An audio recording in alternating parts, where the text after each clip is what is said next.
Თქვენ ახლა ნახეთ კადრები, რომელზეც ასახულია ხორავას ქუჩაზე მკვლელობაში კიდევ ერთი ბრალდებულის ჩაბარება, არასრულწლოვანი, რომელსაც სამართალდამცველები ეძებდნენ, პოლიციას ჩაბარდა. შინაგან საქმეთა სამინისტრომ გაავრცელა განცხადება. 2017 წლის 1 დეკემბერს თბილისში ხორავას ქუჩაზე მოუხდარ მკვლელობაში ბრალდებული მეორე არასრულწლოვანი გჯ გამოძიებას ჩაბარდა.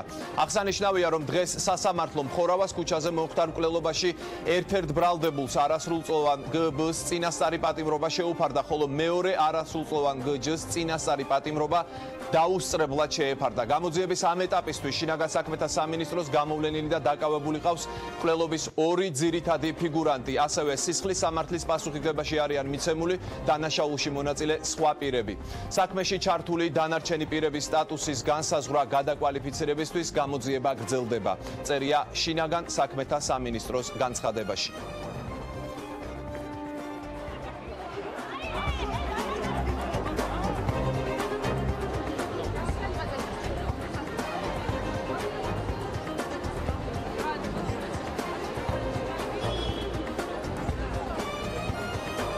გამოძიებასთან თანამშრომლობის სურვილი გამოთქვა ძალზედ მცირე ამ ტრაგედიასთან დამოკიდებულებაში მყოფ ადამიანებმა. ეს არის ძალზედ სერიოზული პრობლემა და როგორც ჩანს, ჩვენ საზოგადოებაში დანაშაულის აღქმა ჯერ კიდევ არ არის სწორი.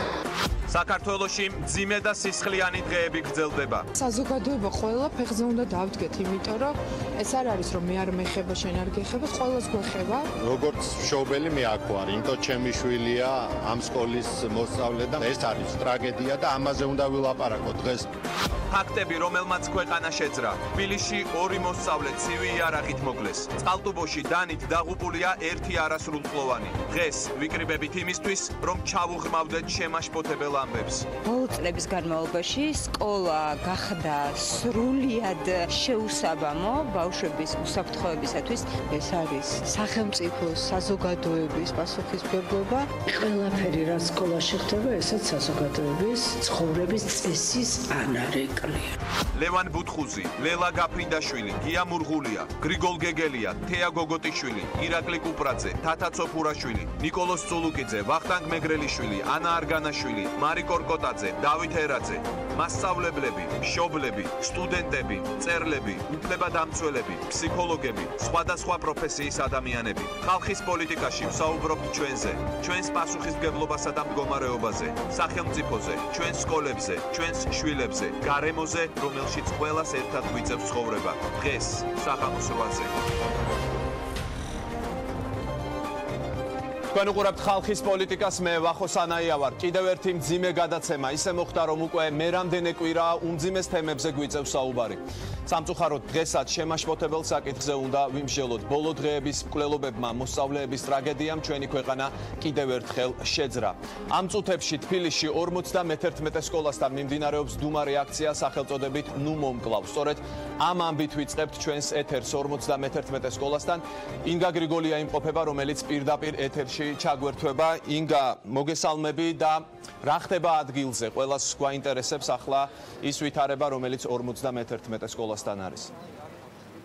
საღამომშვიდობისა, ვახო, მოგესალმები. ამ წუთებში პანაშვიდი იმართება დაღუპული მოკლული ბიჭების სულის მოსახსენებლად, რომელსაც აღავლეს მამა ელიზბარი, ქაშვეთის მოძღვარი. აქ არის ძალიან ბევრი ადამიანი ამ წუთებში შეკრებილი. ისინი აპროტესტებენ იმ ყველაფერს, რაც მოხდა ჩვენს ქვეყანაში. ხვალ დაკრძალავენ ლევან დადუნაშვილს, რამდენადაც ცნობილია. სწორედ პანაშვიდიდან მოდის ერთ-ერთი ჩვენი რესპონდენტი, ეს არის ქალბატონი ნანა. ის არის ლევანის მეგობრის დედა და მე მას მინდა პირველ რიგში დაუსვა შეკითხვა, რის სათქმელად მოვიდა ის დღეს აქ ამ ადგილას. ქალბატონი ნანა. ინგა, მოგესალმები. მინდა გითხრათ, რომ უერთები პირველ რიგში აქციას ვიყავით ლევანის დედის ლევანის პანაშვიდზე. რაც ხდება, ყველამ ძალიან კარგად ვიცით, აღშფოთებული ვართ, ძალიან განვიცივთ, ნერვიულობთ, უბრალოდ სიტყვები არ მყოფნის, არ ვიცი რა ვთქვა. ერთადერთი ის ვიცი, რომ არ ვიცი, არ აგუძინავს ეს დღეები. ბავშვი ნერვიულობს, ესე იგი რომ გადახედავს სოციალურ ქსელებს და რაღაც ისეთი კომენტარები რო წერია, განიცდის ძალიან, ესე იგი იმ დღეს მომენტიდან რაღაც რამოდენიმე წუთის წინ უნახია, ჩვეულებრივად დავიშვიდო. სადაც მას მოკლავდნენ მანამდე. დიახ, და ჩვეულებრივადო მივდიოდა ოთახშიო, მეც მოვდიოდიო და დავემშვიდობი და გადამკოცნაო და ეგაა და ამის მერე ძალიან განიცდის რომ რატო იმ დღეს ნახე და რაღაცა. ძალიან ბევრი ადამიანია ვახო აქ მოსული, მე შევეცდები რამოდენიმე მათგანს გავესაუბრო, ახალგაზრდა გოგონა, რომელმაც მეწეღან მითხრა, რომ თავის 7 წლის შვილთან ერთად მოვიდა. ეს შვილი არ არის ამ სკოლის მოსწავლე, მაგრამ დედა აპროტესტებს იმ კვლელობას, იმ საზარელ დანაშაულს, რაც მოხდა 51 სკოლაში. რა არის თქვენი სადგმი? მოგესალმებით, მე სწორედ იმიტომ მოვედი აქ რომ ძალიან ბევრი მაქვს სათქმელი, თუმცა შემიძლია რომ მოკლედ მოვუყარო თავი ყველაფერს. პირველ რიგში მე გამიშთა შიშის და დაუცველობის გრძნობა, მე მინდა რომ საქართველოში გათენდეს ისეთი დღე, რომ მე ჩემი შვილი სკოლაში გავუშვა მშვიდად. ჯერ პატარა არის, მაგრამ მე რა თქმა უნდა მომავალზე ვფიქრობ და მიმართავ სახელმწიფოს, როგორღაც ბერკეტები მომართოს იქითკენ, რომ მომავალ თაობას გაუფრთხილდეს, იმიტომ რომ სწორედ ახალგაზრდები ქმნიან მომავალ თაობას. სხვა რა შემიძლია ვთქვა, აქ ბევრი მშობელი ვნახე გამწარებული იგივენაირი პრობლემით. ფაქტია რომ გრძელდება, ხელისუფლებები შეიცვალა ერთ მეორე ენაცვლება, მაგრამ პრობლემად რჩება. მე მგონია რომ ისევ დაბრუნდით იმ 90-იან წლებში, სადაც ეგრეთ წოდებული ეს ქუჩის ცხოვრება და გარჩევები არის პრიორიტეტი და რაღაც ფასეულობები გადაფასდა და კარგ ბიჭობად ითვლება. არ სწავლა, ქუჩაში დგომა და ჩაგვრა და ჭეშმარიტად ნამდვილი ბიჭები კიდევ იმიტომ იჩაგრებიან რომ კარგად სწავლობენ და წნეხის ქვეშ არიან სწორედ ამის გამო. ხსმენიათ ასეთი ძალიან ბევრი და მიმართავ მამებს, განსაკუთრებით მამებს. ნუ ზრდიან მათ შვილებს შემდეგი შეგონებებით, რომ მამა გაიზარდეთ მგლები, მამა არ დაუთმოთ არავის არაფერი. არ შეიძლება ასე. აგრესიას სწავლება არ უნდა, სწავლება სჭირდება სათნოებას და თავმდაბლობას. დიდი მადლობა, თქვენ რა სიტყვით? ისეთ რა ვარდები და ნამდვილად ვეთანხმები ახლა ვინც ლაპარაკობდა, მე დღეს აქ ვარ მოსული, როგორც ჭირისუფალი თითოეული ოჯახის და როგორც ჭირისუფალი სკოლის, როგორც საქართველოს ჭირისუფალი, ეს საქართველოში არ უნდა ხდებოდეს. ეს დედას უკვდება შვილი, მშობელს უკვდება შვილი, მაგრამ უკვდება რაღაც სიკვდილით. ეს არის გამეტებული სიკვდილი, დაჩეხილი შვილები მიუყვანეს სახლებში. როგორ წარმოსადგენია ეს და იცით, აი გამოსავლის პოვნაში ჩვენ ძალიან ბევრ ახალგაზრდას კარგავთ. რეფორმების პოვნაში ვერც პოულობთ ამ რეფორმას და მე მინდა ერთი თხოვნით მივართო ხელისუფლებას. ნუ თუ ასე ძნელია, რომ იყოს სპორტული კომპლექსები, სადაც დაკავდებიან ახალგაზრდები, ეს სკოლის ასაკის ახალგაზრდები და ეს ღირებულება იქნება ისეთი, რომ ყველასთვის იყოს ხელმისაწვდომი, ნუ იქნება ეს ძალიან მაღალი ეს ღირებულება, რომ ყველა ბავშვმა, რომელსაც უნდა დაკავდეს, ეს რო არ ყოფილიყო დაკავებული რაღაც სპორტულ კომპლექსებში არ მოხდებოდა ნამდვილად და მე ძალიან გული მტკივა და ყველას უსამძიმრებ ნამდვილად მე დღეს ამ ძიმე დღეებს უერთდება ყველა ადამიანი. მე მგონი ძალიან ბევრ ადამიანს აქვს დღეს სათქმელი. ეხლა მე ვხედავ პრეზიდენტის საპარლამენტო მდივანს ანა დოლიძე არის აქციაზე მოსული. საღამომშვიდობის ანა. გამარჯობათ, მშვიდობიანი საღამო არ არის სამწუხაროდ, მაგრამ გამარჯობათ. რატომ რა არის დღეს შენი მთავარი სათქმელი და რაში ხედავ პრობლემას რეალურად? აი ეხლა ჩვენ წეგან მოვისმინეთ ერთ-ერთი მშობლის აზრი, რომ გაახსენდა მას 90-იანი წლები. ეს 100 არის თუ უბრალოდ ამ ამბავმა კიდევ უფრო მეტად დაამძიმა ადამიანების რეაქცია? ხო, ეს ნამდვილად ისეთი ამბავია, რომელსაც ფაქტია, რომ მთელი საქართველო განიცდის. ყველგან სადაც არ ვიყავი მე დღეს, სადაც არ გადავთოთ, ეს საუბარი გვესმის ამ მკვლელობის საქმეზე, იმიტომ რომ ეს ჩვენ უმეტესობას ჩვენთანგანს ყავს შვილები და პირდაპირ დავინახეთ, რომ ძალიან ისეთ შემთხვევას, რომლის თავიდან აცილება ალბათ შეიძლებოდა, შეეწირა ორი უმანკო უდანაშაულო ბავშვი, რომელიც ჩვეულებრივად დადიოდა ცხოთაშორის ჩემს სკოლაში. ვინ არის პასუხისმგებელი შენი აზრით? სკოლა, ოჯახი, საზოგადოება? აი თუ გიფიქრია ამ პასუხისმგებლობის თემაზე, კონკრეტულად ვინ არის პასუხისმგებელი? ახლა მოვისმინე ქალბატონ ტინა გამოსვლის ჩართვა ცხოთაშორის გულშემატკივარის და მივხვდი რომ ეს არის ჯერ ისეთი ძალიან კომპლექსური საკითხი. ანუ ესეთი გამოთქმა არსებობს რომ თითო ბავშვსო ერთი სოფელი უნდაო რომ აღზარდოსო, რატო არის ეს რომ ბავშვის აღზრდა რომელიც იწყება სახლიდან, დედიდან, მამიდან, რომელიც უნდა იყოს კმაყოფილი, უნდა კონდეს სახლში საჭმელი, სასმელი, უნდა კონდეს სამსახური, მერე გადის გარეთ, უნდა კონდეს პარკი, უნდა კონდეს მოედანი, უნდა კონდეს კომპლექსურია სკოლაში, უნდა კონდეს სოციალური სამსახურები.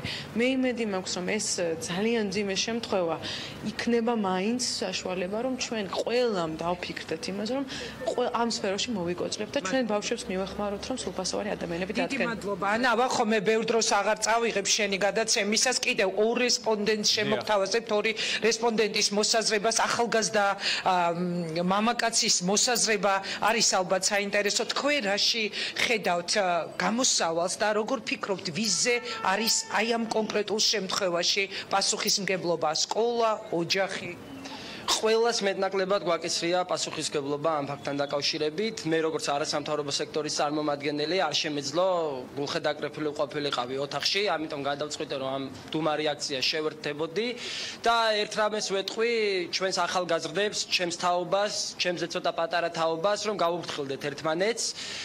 ძალიან მომწონს, მე მგონი ობიექტურად მიმდინარეობს გამოძიება და საკმაოდ ეფექტურად და ვიმედოვნებ ყველა დამნაშავე კანონის მთელი სიმკაცრით იქნება დასჯილი და ეს იქნება სამაგალითო დასჯა, რათა მომავალ თაობას არ გაუჩნდეს მსგავსი ქმედების ჩადენის სურვილი. დიდი მადლობა და კიდევ ერთი ვახო, აქ მე აღმოვაჩინე მშობლები, რომელთაც მოუკლეს შვილი, ეს იყო წელიწად ნახევრის წინ ხო და ოჯახი აქ მოსული არის სწორედ ამ მოკლული ბავშვის ფოტოები და ისინი ამბობდნენ რომ თავის დროზე წელიწად ნახევრის წინ, როდესაც მათი პატარა შვილი მოკლეს სკოლაში, ასევე დანით, რამდენადაც ვიცი, სკოლაში არა.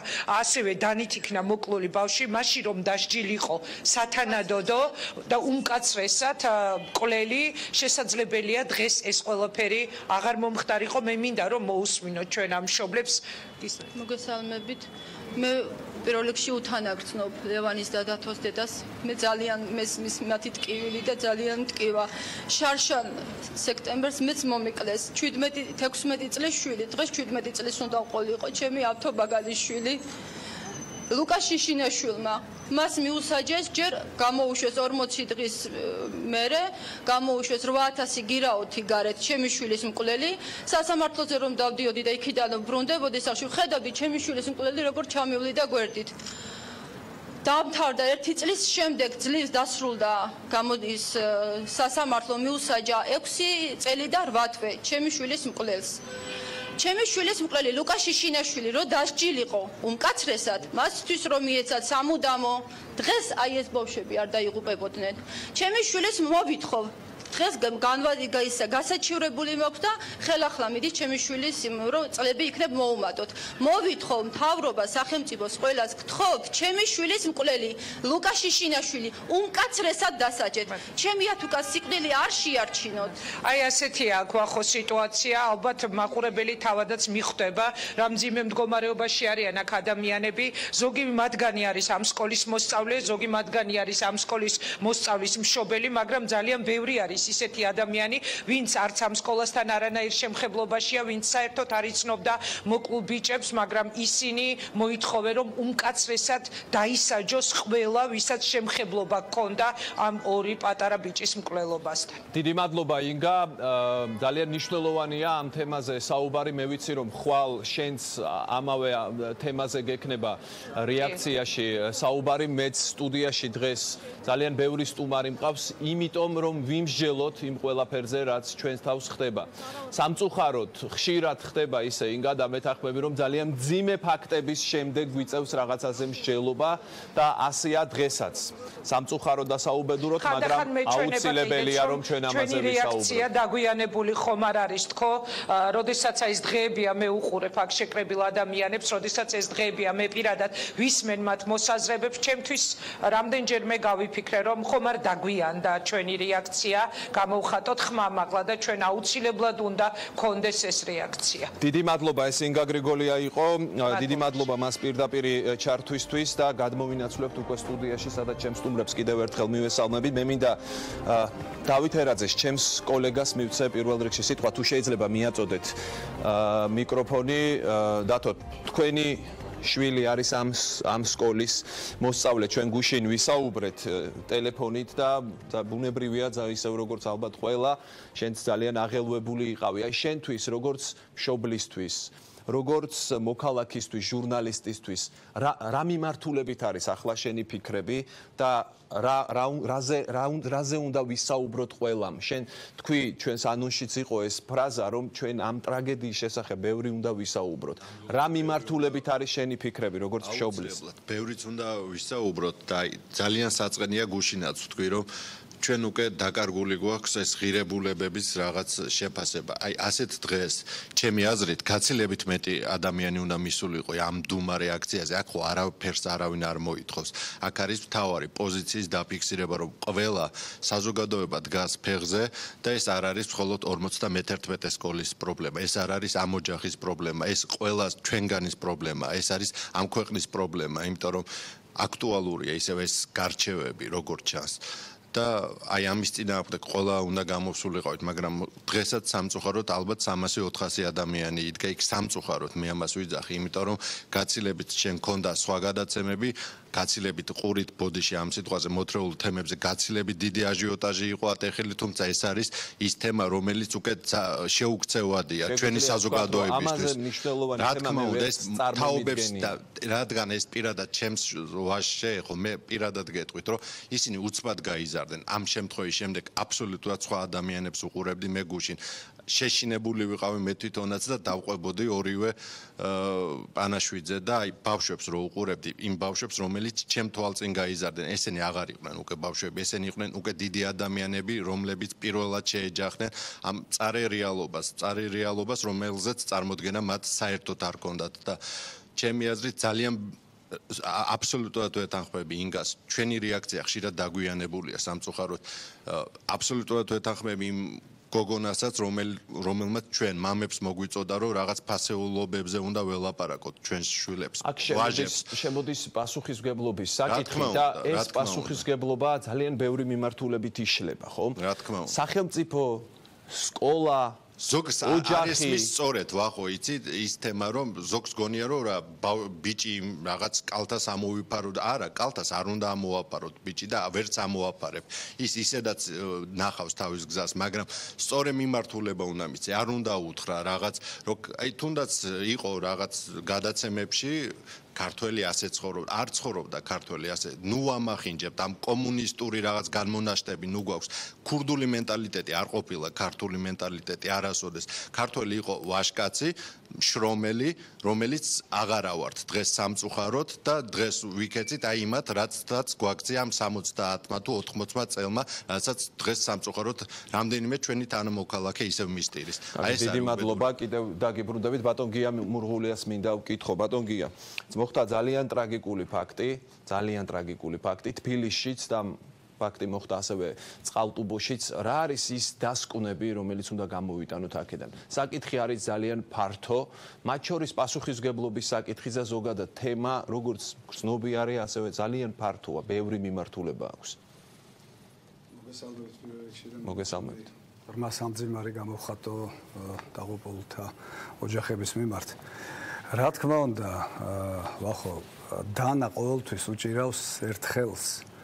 მაგრამ სანამ ეს დანა თავის მიზანს მიაღწევს, თავის მავბედით მიზანს, მანამდე ჩვენ ყველამ უნდა გავიხსენოთ ბევრი მიზეზით და არა მხოლოდ პერსონალური პასუხისმგებლობაც, თუმცა პერსონალური პასუხისმგებლობა არ უნდა დავივიწყოთ არასდროს. ხანდახან იმდენ მიზეზს დავასახელებთ ხოლმე, რომ გვავიწყდება, რომ კონკრეტული გვარის და სახელის ადამიანმა ჩაიდინა დანაშაული. ეს დანაშაული არავის არ უნდა ეპატიოს, კვლელობას ასაკი არ აქვს ჩემი აზრით. რა მიზეზებზე შეიძლება ვისაუბროთ ახლა ჩვენ? პირველ რიგში მინდა გითხრათ, რომ ალბათ ეს ჩვენ მენტალობაშიც ჩაჯდა, ახლა თქვენ ახსენეთ აქ 70-80 წელი შეიძლება ამას დავამატოთ 120 წელიც და ჩვენ მონობაში ყოფი ხალხი ვიყავით და მონობამ მიგვაჩვია რაღაცნაირ ქცევას, როდესაც შეიძლება პასუხისმგებლობას გაექცე და ისე მოიპოვო მცირე მაინც კეთილდღეობა. ეს ძალიან ღრმად არის დალექილი ჩვენ ცნობიერებაში, ამას გამოსწორება სჭირდება და სამწუხაროა ჯერჯერობით ამ გზაზე ისეთი გადამწყვეტი წარმატებები ჩვენ არ აგვაქვს. კანონისა და სამოქალაქო პასუხისმგებლობის მქონე ადამიანებს ხანდახან უფრო მეტი სიმკაცრით ვეპყრობით ჩვენ, ვიდრე დამნაშავეებს. ეს ცნობილი ქართული მერე რა მოხდა და ასე შემდეგ, ეს ძალიან ცუდად მუშაობს ჩვენი აწყოსთვისაც და ჩვენი მომავლისთვისაც. ეხლა ჩვენი სოციალური მახსოვრობაც არის ძალიან სუსტი, იცით? მე ეხლა ერთგვარი დეჟავიუს განცდა მაქვს.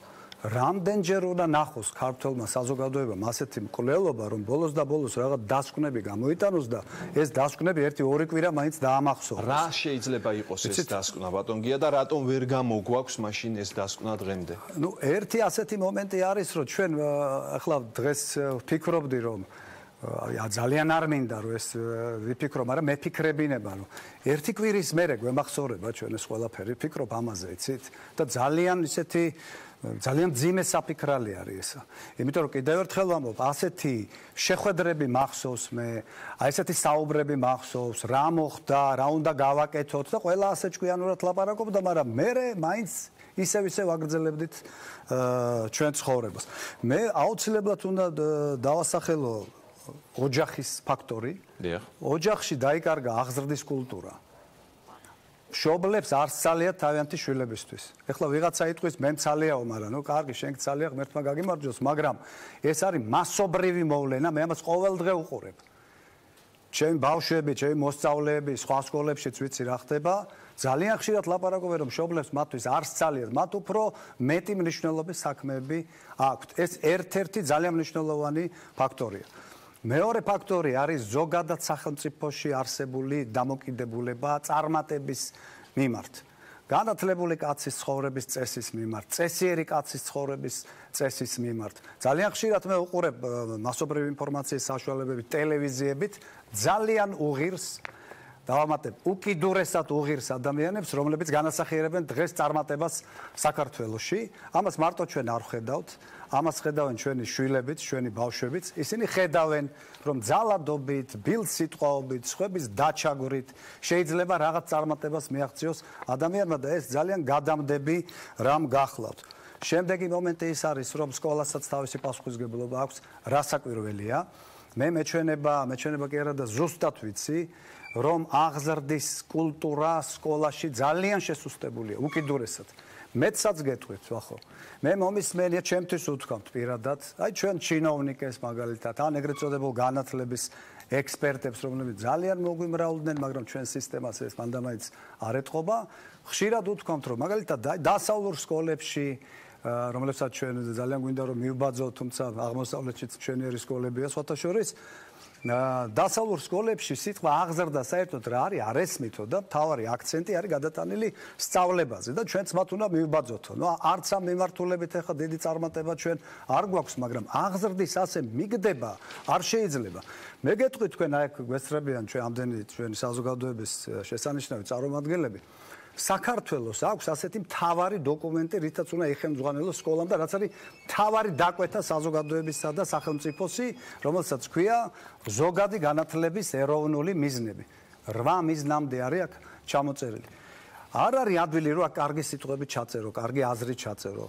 არ არის ადვილი რომ აქ უნდა ჩაიწეროს, რომ თავისუფალი ადამიანი უნდა გაზარდოს საქართველოს, ტოლერანტი უნდა გაზარდოს, სიყვარული უნდა იცოდეს რა არის, მეგობრობა, ემპათია, თანადგომა. კი ბატონო, ეს არ არის ადვილი ჩასაწერი, მაგრამ 100 წილ და 1000 წილ უფრო ძნელია ამ ყველაფრის შესრულება. მე და თქვენ, აი ჩვენ ყველანი სკოლაში რომ ვასწავლით ამ ჩვენ შვილებს, რა უნდა გავაკეთოთ, რა უნდა გავაკეთოთ, რომ თავისუფალი იყოს ის, რა უნდა გავაკეთოთ, რომ ადამიანი არ მოკლას, რა უნდა გავაკეთოთ, რომ არ გამართლდეს ერიხ ფრომის ცნობილი მაქსიმა დეჰუმანიზაციის შესახებ, საზოგადოების დეჰუმანიზაციის შესახებ. იცით, ადამიანის სულში ლამის მხეცმა დაიჭირა ადგილი და ადამიანი განდევნა იქიდან. სხვას მე ვერაფერს უწოდებ იმას, რაც ვიხილეთ. ოჯახი, და სკოლა ახსენეთ და ორივე მიმართულებით როგორც თქვენ დახატეთ სურათი გვაქვს არასახარბიელო ვითარება. ეს ნიშნავს, რომ ბავშვები პრაქტიკულად განწირული არიან ამ რეალობისთვის, რაც ჩვენ ახლა ვნახეთ, ეს შემაშფოთებელია. არ მინდა რომ უკიდურესი პოზიცია დავიკავო მე ახლა. მადლობა ღმერთს რომ ასეთი შემთხვევა ჩვენ ახლა ყოველდღე რო კონდეს ან წელიწადში ერთი რო კონდეს მართლა დაღუპულები ვიქნებოდით, მაგრამ ეს ჩვენი მასწავლებლები, ჩვენი სკოლის დირექტორები, სხვანი და სხვანი რომ მუშაობენ და რაღაცას კიდევ აკეთებენ და ოჯახშიც კიდევ რაღაც რო არის შემორჩენილი, ამის ნიშანია რომ ეს ყოველდღე არ ხდება და ყველა ასეთი არ არის, მაგრამ უნდა გითხრათ რომ ძალიან ბევრი ადამიანია დანის მომქნევი დღეს. ძალიან ბევრი, მათ შორის მოსწავლეებშიც, მე ვიცი ეს ზუსტად, აი თვალებში გიყურებთ ყველაზე, ძალიან ზუსტად ვიცი ესა. და ვისაც ასეთი შესაძლებლობა მიეცემა და ცოტა აფექტით შეუწყობს ხელს, შეიძლება ასე მოიქცეს. ეს არის ყველაზე მეტად დამთრგუნველი და ყველაზე მეტად დამაფიქრებელი. ჩვენ უნდა გადავდგათ რადიკალური ნაბიჯები. სკოლამ სისტემა უნდა გაიაზროს და რაც თავარია ამ სისტემის განმახორციელებლები უნდა გვყავდეს ჩვენ სკოლაში, მასწავლებლის კომპეტენცია უნდა იყოს შესაბამისი. სახელმწიფომ უნდა იზრუნოს უსაფრთხოებაზე და განსაკუთრებით პირველ წლებში, სანამ ეს პრობლემა კარგად არ დარეგულირდება, მე ვისურვებდი, რომ პატრულირებდნენ პოლიციის მანქანები სკოლების მიმდებარე ტერიტორიებზე, იმიტომ რომ მანდატურები გვყავს, ახლა მესმის რომ ფსიქოლოგიური სამსახურები ჩაერთვებიან ასე შემდეგ. ცივსისხლიან მკვლელებს რომ ფსიქოლოგები აგვარებდნენ აი პრობლემას ასეთი მკვლელების, მაგრამ კარგად იქნებოდა ჩვენი საქმე, მაგრამ არც ფსიქოლოგები უშველიან ამას, ვერც მანდატურები უშველიან ამას, თუ მთელი საზოგადოების განწყობა რადიკალურად გასაგებია. დიდი მადლობა ქალბატო ლელას მინდა ვკითხო, აი თქვენი მსჯელობაც მაინტერესებს, რას მივყავართ ასეთ ფაქტამდე, ასეთ ტრაგიკულ ფაქტამდე. სად უნდა ვეძებოთ მიზეზები რა სიღრმეებში? კი ბატონო, იცით რა არის, ახლა ჩვენ რაღაცნაირად ჭირის უფალის როლში ვართ ხოლმე ყოველთვის. არა და ძალადობა არის პრობლემა, რომელზეც ჩვენ პერმანენტულად უნდა ვსაუბრობდეთ. არა და გამოდის, რომ მაინც და მაინც ესეთი გაუგონარი ამბავი უნდა მოხდეს, რომ ისეთ კონსოლიდირებულად დავსხდეთ და ვილაპარაკოთ რაშია საქმე. ძალიან მრავალი მიზეზია. რა თქმა უნდა, ოჯახშიც არის მიზეზები. ფაქტობრივად ჩვენ გვაქვს სიტუაცია, როდესაც ბავშვების უმრავლესობა შეტოვებული არის შემთხვევას, ბედს, ასე ვთქვათ, ხო? მაშინ, როდესაც მშობლებს არ სცალიათ ბავშვებისთვის, იმიტომ რომ მას აქვს ყოველდღიური პრობლემები მოსაგვარებელი, ის რომ აჭამოს, რომ ჩააცვას, რომ შესაძლებელი იყოს სკოლაში გაუშვას და ასე შემდეგ. სკოლაშიც არა გვაქვს სახარბიელო სიტუაცია, რადგან ისევე როგორც აღზრდის სისტემა, ასევე სწავლების სისტემა სამწუხაროდ არის ავტორიტარული, აი ბულინგზე ძალიან ბევრი ფსიქოლოგი საუბრობს და ბავშვებს ერთმანეთთან კომუნიკაციის და თვითდგენის, თვითრეალიზაციის მთავარ სტრატეგიად მიაჩნიათ სწორედ აი დაბულინგება, ანუ დაშინება და დამორჩილება მისი თანატოლის, ხო? აი მხოლოდ იმ შემთხვევაშია ის მაგარი ბიჭი, იმ საზოგადოების, სადაც ის ამ მომენტში სოციალიზაციას ახორციელებს, იქ რომ იყოს, ასე ვთქვათ, მისაბაძი, კარგი და რეალიზებული, ამისათვის მას სჭირდება, რომ ვიღაც სხვა იყოს ცუდი, დაჩაგრული და დაუძლურებული, ხო? ამიტომ ეს პრობლემა იმდენ და სახელმწიფო, რა თქმა უნდა, ხო? ეხლა იცით რა არის, ჩვენ ზოგს ამ საზოგადოების წევრს გვაქვს ფუფუნება, რომ რაღაცა ვიცოდეთ აღზრდის სისტემებზე, ავტორიტარული, ჰუმანური სისტემა და ასე შემდეგ. კანონები ვიცოდეთ, ზოგს აქვს ფუფუნება, რომ არა მარტო იცოდეს, არამედ შემოქმედი იყოს ამ კანონის, ხო? იცოდეს კანონის ფილოსოფია, ვთქვათ, როგორ დგება, როგორ მუშაობს, კულტურა უფრო ღრმად იცოდეს, მაგრამ მშობელთა დიდ ნაწილს ასეთი ცოდნები არ აქვს და ამიტომ აქვს შიში, რომ როდესაც მის შვილს რაღაცა პრობლემები ექმნება, ჩარევის შიში აქვს. აქვს ახლა მე შვილები მყავს და სკოლის პერიოდშიც ასე ვთქვათ, ვიცი რა პრობლემები ქონდა. რა თქმა უნდა, ძალიან სერიოზული შიშები, როგორ აუხსნას, რა უთხრას. რა თქმა უნდა, არიან მშობლები, რომლებსაც არაფრის არ ეშინიათ და ეუბნება, რომ დიახ, უნდა დაჩაგრო შენ. თუ ვინმე დაგჩაგრავს, აი კი არ შეეცადო რომ გაიგო რაშია საქმე, მოусმინო, აი შენი თანატოლებიც დაიხმარე ამ საუბარში. იმიტომ რომ ეს სტრატეგია იცის მან, ეს სტრატეგია იცის მან თვითდამკვირვებლების მხოლოდ არ იცის სხვა სტრატეგიები, როგორ უნდა იმოქმედოს და რა უნდა გააკეთოს. ასევე ასაკს აქვს თავისებურებები. აი ეს ასაკი ეგრეთ წოდებული გარდატეხის ასაკი, ხო? უმრავლესობამ ვიცით რომ საფრთხილოა, რომ ძალიან ასე ვთქვათ მომეტებულად რბილები უნდა ვიყოთ ამ მომენტებში, იმიტომ რომ ეს არის ასაკი, როდესაც ადამიანის გრძნობელობა არის განსაკუთრებით გამძაფრებული, ვთქვათ, ისეთი უწყინარი რაღაცა შესულელო, მაგალითად 25 წლის ადამიანს რო უთხრა, შეიძლება არანაირი რეაქცია არ ქონდეს, მაგრამ 13-14 წლის ადამიანს, როდესაც ამას ეუბნები, შეიძლება ეს იყოს ისეთი ტრავმა მის ცხოვრებაში, რომ ძალიან დიდხანს ვერ მოხარშოს ეს ყველაფერი. თან მნიშვნელობა აქვს როგორ ეუბნები, სად ეუბნები, თანატოლთან ერთად ეუბნები, სტუმრებთან ერთად ეუბნები თუ რა ხდება, როგორ არის. ძალიან ბევრ ამას აქვს მნიშვნელობა. ასევე აი რითიც დავიწყე, მინდა გავაგრძელო, რომ ვაგვიანებთ, აი ინგამაც თქვა, რა თქმა უნდა, ვაგვიანებთ, იმიტომ რომ ჩვენ მხოლოდ აი ამ ძალიან რადიკალიზებულ, ძალიან ასე ვთქვათ, დაძაბულ შემთხვევაში და ფაქტების შემთხვევაში ვრიაგირებთ ამაზე და ვაძლევთ რეაქციას. გადაცემები მათ შორის შემეცნებითი გადაცემები ხო უნდა იყოს პერმანენტულად, რომ არ არის ძალადობა გამოსავალი, რომ შენ ნორმალური და კარგი ადამიანი ხარ, არა მაშინ, როდესაც ჩაგრავ, არამედ როდესაც ჩაგრულს ეხმარები, როდესაც ცდილობ, რომ აი ეს დაძაბული სიტუაცია შენს ამხანაგ შენს მეგობარ შორის მოაგვარო არა ძალადობით, არამედ სხვა მეთოდებით, ხო?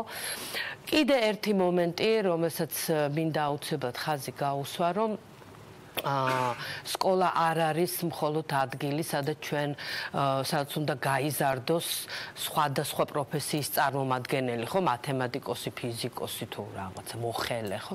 არამედ ეს არის ადგილი, სადაც უნდა მოქალაქედ ჩამოყალიბდეს. მოქალაქე რას ნიშნავს? მოქალაქე ნიშნავს ადამიანს, რომელიც პასუხს აგებს არ მხოლოდ მის ქცევაზე, არამედ სხვების ქცევაზე, რომელმაც იცის რა არის კანონი, რატომ არ შეიძლება კანონის დარღვევა და კანონი თავისთავად რომ არის ღირებულება. და როდესაც პრობლემა ექმნება, ის ამხანაგს კი არ ურეკავს, ან ნათესავს, რომ მოდი ახლა ჩვენ და მოვკლათ ვიღაცა, ან დავსაჯოთ ვიღაცა, არამედ მიმართავს კანონს. კანონის ძალით მოქმედებს. ეხლა შევხედოთ სკოლაში სამართლებრივი ცნობიერების, კანონის უზენაესობის სწავლების თვალსაზრისით რა ხდება? არაფერი არ ხდება საერთოდ. და მასწავლებელი, რომელზეც მე მინდა აუცილებლად თქვა, მასწავლებელი, რომელიც დღეს არის აბუჩა დასაგდები, ადამიანი, სრულიად დემორალიზებული, ის რომ ხელფასი არ აქვს და რაღაც ეს კიდე სხვა საკითხია, ძალიან ბევრს ლაპარაკობენ მასწავლებლების კომპეტენციაზე, მაგრამ მათ ავტორიტეტზე, მასწავლებელი მე ახლა მაგალითად სრული პასუხისმგებლობით მინდა ვთქვა, რომ თუ რამე საუკეთესო არის ჩემ და საუკეთესო მომხდარა ჩემ ცხოვრებაში, ეს არის სწორედ ჩემი მასწავლებლების დამსახურება, რომლებიც მე მყავდა სკოლაში და მყავდა შემდეგ უნივერსიტეტში და სხვა შემთხვევაში. ბატონ ვახტანგ მეგრელიშვილს მინდა დაუსვა შეკითხვა, ითქვა ოჯახზე და ითქვა სკოლაზე. თქვენი აზრით ჩვენ სადა გვაქვს სერიოზული პრობლემები, რამაც შეიძლება ასე ტრაგიკულ ფაქტებამდე მიგვიყვანოს. რა დასკვნები შეგვიძლია გამოვიტანოთ ყველამ ერთად? აქ შეკრებილებმა თუ ადამიანებმა, რომლებიც ახლა ჩვენ გვიყურებენ ტელეეკრანზე? მოგესალმებით. ლახო მე ვეთანხმები უდიდეს ნაწილს იმ მოსაზრებების, რომელიც ჩემამდე უკვე გამოითქვა პრობლემებთან მიმართებაში, რაც საზოგადოებაში გვაქვს. მაგრამ ყველაზე მთავარი, რაც ჩემი აზრით იქნება ჩემი თქვა პოზიციის განსხვავებულობა ამ საკითხთან მიმართებაში და იცით ალბათ რომ ძალიან ბევრი წელი მაქვს ამ სფეროში გატარებული. გონია რომ ყველაზე მნიშვნელოვანი არის ის მცდარი წარმოდგენა ბავშვების აღზრდა განათლებაზე, რომელიც მასობრივად გვაქვს საზოგადოებაში გავრცელებული. ანუ ფაქტიურად პასუხისმგებლობა გადაბარებული გვაქვს მშობლებს ვიღაცაზე. და აი, როდესაც ესეთი უბედური შემთხვევები ხდება, როდესაც აი ცოტა ხნის წინ ბათუმში იყო ხანძარი და იქაც ადამიანები დაიღუპნენ. როცა ლაპარაკობდით ზუსტად ეს გამახსენდა ერთი კვირის წინ ამ სტუდიაში ვიყავით შეკრებილი და ასევე ძალიან ტრაგიკული ამბის შემდეგ შევლობდით გარკვეულ საკითხებს. მაგას ვამბობდი, აი დაგვავიწყდება თუ არა ბატონი მოგული ამბობდა რომ შეიძლება დაგვავიწყდესო. ანუ პრობლემა მდგომარეობს იმაში, რომ როდესაც ესეთი ტრაგედია ხდება, ჩვენ ყველანი ვირაზმებით და მოვითხოვთ გარკვეული საჯარო პოლიტიკის ცვლილებას. და სამწუხაროდ ჩემი აზრით, აი ყოველი ესეთი აჟიტირებული მდგომარეობის დროს ჩვენ ვითხოვთ იმაზე უარესის გაკეთებას, რაც მანამდე გქონდა. აი ამის მაგალითად ვიტყვი, რომ ეხლა მაგალითად მიდის საუბარი იმაზე, რომ რაღაც პატრულმა უნდა დაიწყოს პატრულირება სკოლების შინაგან საქმეთა მინისტრმა და განათლების მინისტრი აცხადებენ, რომ ისინი ერთმანეთთან უფრო მჭიდროდ თანამშრომლობენ. პრობლემა იმაში კი არ არის, რომ სახელმწიფო სამსახურებს ნაკლები კომპეტენციები, ან ცოტა კომპეტენციები აქვს, ან ცოტა ფუნქციები აქვს და მათ ეს ფუნქციები უნდა დავუმატოთ. ჩვენი პრობლემა მდგომარეობს ზუსტად იმაში, რომ ოჯახს და საზოგადოებას, აი ესე პირდაპირ თავიანთი პასუხისგებლობით გადაბარებული აქვს სახელმწიფოსთვის და ამ სახელმწიფოს თხოვთ ყველაფრის გაკეთებას, მათ შორის ჩვენ საკუთარ შვილებზე ზრუნვას. და აი ქალბატონი რასაც ზანებდა რომ მშობლებსო ანუ არა აქვთო ისეთი წარმოდგენაო ბავშვების აღზრდაზე და ეს არის ჩემი აზრით ყველაზე მნიშვნელოვანი პრობლემა რომ ჩვენ მოვიგონეთ ისეთი არაადამიანური სისტემა სადაც ჩვენი შვილები ანუ თითქოს ბავშვები და დიდები ერთმანეთისგან განსხვავდებით თუ ჩვენთვის მნიშვნელოვანია თავისუფლება რატო არ არის თავისუფლება მნიშვნელოვანი ჩვენი შვილებისთვის და ჩვენ სკოლას რო შეხედოთ ის ხო ძალიან წააგავს ციხეს, სადაც ადამიანებს იძულებით რაღაცას აკეთებინებენ გარემოში, რომელიც არ არის საინტერესო, სადაც მათ მოეთხოვებათ მორჩილება და კონფორმიზმი, სადაც ფაქტიურად დახშულია კრიტიკული აზროვნების უნარი. როგორ შეიძლება ასეთმა სისტემამ არათუ 16 წლის ასაკში აი ვიდრე ამ სკოლის საკითხს გავაგრძელებთ ბატონო ხტაკ აი ჩვენ გადაბარებული გვაქვს პასუხისგებლობა ამბობ თქვენ აი ჩვენ რა უნდა გავაკეთოთ ეხლა აი ზუსტად არ ვეთანხმები ყველა იმ გამოსვლას რომელსაც ყველაფერში ვეთანხმები რაც პრობლემებთან დაკავშირებით თქვენს არ ვეთანხმები გამოსავალში გამოსავალი ეს ვერ იქნება და კიდევ უარეში ანუ გავა რაღაცა ერთი წელი გავა რამოდენიმე წელი და ჩვენ ისევ მივიღებთ ტრაგიკულ შემთხვევებს ისევ შევიკრიბებით სტუდიებში და ვიმსჯელებთ რაღაცებს საჭირო რა არის იცით ჩვენ თელს ქვეყანაში გვაქვს ერთადერთი სკოლა ერთი სკოლა გვაქვს ამ ყველა სკოლაში ერთი და იგივე რამეს ვასწავლეთ ბავშვებს ჩვენ არ ვაღიარებთ რომ ისინი შეიძლება უნიკალურები იყვნენ და როგორც კონვეიერში ესე ასაკების მიხედვით სვავთ რაღაცა ჯგუფებად და ყველას ერთი და იგივეს ვასწავლეთ ერთი და იგივე ტემპში და ეს უბრალოდ არაადამიანური ამით შედეგს ვერ ვიღებთ, ამიტომაც ვარდება აღზრდის მომენტი და ყველაფერი გადადის რაღაცის დამახსოვრებაზე. ჩვენ ამ ბავშვებს ცხოვრებისთვის კი არ ვამზადებთ. ჩვენ ამ ბავშვებს ვამზადებთ იმისთვის, რომ მათ ჩააბარონ გამოცდები და მოხვდნენ მშობლებისთვის პრესტიჟულ უმაღლეს სასწავლებლებში. არ არის ამ ქვეყანაში მშობლების ამოცანა, რომ საკუთარი შვილები აღზარდონ და მოამზადონ რეალობისთვის. და ეს სამყარო ძალიან სწრაფად იცვლება. აი, რაც დღეს ხდება თანამედროვე სამყაროში, მას აღარანაირი კავშირი აღარ აქვს საჯარო სკოლებთან და რა უნდა გაკეთდეს ამასთან იცი? რა უნდა გაკეთდეს და პირველ რიგში რაც ყველაფერში გვჭირდება, ეს გვჭირდება პირველ რიგში ჩვენ შვილებთან, თავისუფლება გვჭირდება. არ შეიძლება ჩემი შვილი და სხვა და მაგალითად, ნუ აი უბრალოდ მაგალითისთვის გიტყვით. მე მაქვს რაღაც ღირებულებები, ხო? დარწმუნებული ვარ, რომ მაგალითად ვიძახი, აი ხა ბანალურია, მაგრამ აი შალვენ ათელოშიც აქვს რაღაცა ღირებულები. კონსერვატორ, რაღაცა იმასაც აქვს ღირებულები. ჩვენ არ შეიძლება რომ ჩვენი შვილები ერთ სკოლაში გაუშვათ. არ შეიძლება მე უნდა მქონდეს საშუალება, რომ ჩემი შვილი აღზარდო ისეთ ჯგუფში, ისეთ გარემოში, ისეთ მშობლებთან ერთად, რომლებთანაც ჩემთვის კომფორტულია და მე ჯერა რომ გარშემო ყველანი ერთი მიზნით ანუ რა უნდა მოვიდეთ რა უნდა გავაკეთოთ და უნდა დავშალოთ საჯარო განათლების სისტემა საბოლოო ჯამში ეს ყველაფერი ამაში უნდა შევიტანოთ მეტი თავისუფლება მასწავლებელს უნდა ქონდეს საშუალება თვითონ აარჩიოს და მშობელს ანუ შეთანხმებით უნდა ქონდეს საშუალება თვითონ გადაწყვიტონ რომელი აღზრდის თუ სწავლების მეთოდი არის ამ ბავშვისთვის ამ ოჯახისთვის ყველაზე შესაბამისი არ შეიძლება სახელმწიფო ყველას პროკურორთვის საწოლში აქცევდეს და აწამებდეს დიდი მადლობა მიღება, მგონი ქალბატონთა არ გეთანხმებათ ამაში. ცეცარი, მე მგონი ეს არჩევანი, ასე ვთქვათ, მშობლებს დღესაც აქვთ ამოცემულობაში და არსებობს კერძო სკოლები, რომლებიც სხვადასხვა პროფილის არის, არსებობს მაგალითად ვალდორფის სკოლა, სადაც თუ თქვენ ესეთი რაღაცა სურვილები გაქვთ, შეგვიძლიათ თქვენი შვილი მიიყვანოთ და მას ალტერნატიული განათლება შესთავაზოთ, მაგრამ საჯარო სკოლების სისტემა ეს არის თავის მხრივ სახელმწიფოს მხრიდან პასუხისმგებლობა იმაზე, რომ ადამიანი, რომელიც დემოკრატიის პირობებში იზრდება და რომელიც უნდა იყოს თანამონაწილე დემოკრატიული პროცესისა, სახელმწიფო იღებს ვალდებულებას, რომ მას შესთავაზოს ის მინიმუმი ცოდნა, რომელიცაც მისი მოქალაქე უნდა ფლობდეს. ანუ საჯარო განათლება, როგორც ესეთი, სამყაროში ყოველთვის არ არსებობდა. ეს მოიტანა ფაქტობრივად გვიანმა განმანათლებლობამ მე-19 საუკუნის შუა წლებში, როდესაც საკითხი დადგა სწორედ იმის შესახებ, რომ მოსახლეობა, რომელიც დემოკრატიულ პროცესში უნდა მონაწილეობდეს როგორც ამომრჩეველი და შესაბამისად გახდეს პოლიტიკური სუბიექტი, რა ცოდნას უნდა ფლობდეს ის საკუთარი უფლებების და ზოგადად სამყაროს შესახებ. ეხლა ჩვენ თუ აქედან მივუდგებით სწორედ იმ კუთხით, რომ მოდით საჯარო სკოლები გავაუქმოთ, სახელმწიფოს შესაბამისად ეს ვალდებულება მოვხსნათ, რომ მან გარკვეული ცოდნა თავის მოქალაქეს, როგორც დემოკრატიულ პროცესში მომნაწილე სუბიექტს არ მისცეს, მაშინ რა მოცემულობას მივიღებთ საერთოდ? მივიღებთ ახლობთ შუა საუკუნეების მოცემულობას. ვფიქრობ, რომ ხო, ანუ თემას რომ არ ავწევთ, მაგრამ მოკლედ საჯარო განათლება, ცვლილებები რომ საჭიროა, მე მგონი ამაზე. ცვლილებები საჭიროა და ცვლილებების შესახებ საჭიროა უფრო კომპლექსური მიდგომაც, არა? საერთოდ ანალიზი იმისა, რომ დევიანტური ქცევა საქართველოში ითვლება ნორმალურად, არა? ეს არის მე მგონი ყველაფრის ამოსავალი და ეს არის სწორედ ისიც, რომ დავუშვათ მცირე აგრესიის გამოვლინებაზეც კი ჩვენ თვითონ მოქალაქეებს არ გვაქვს არანაირი რეაქცია.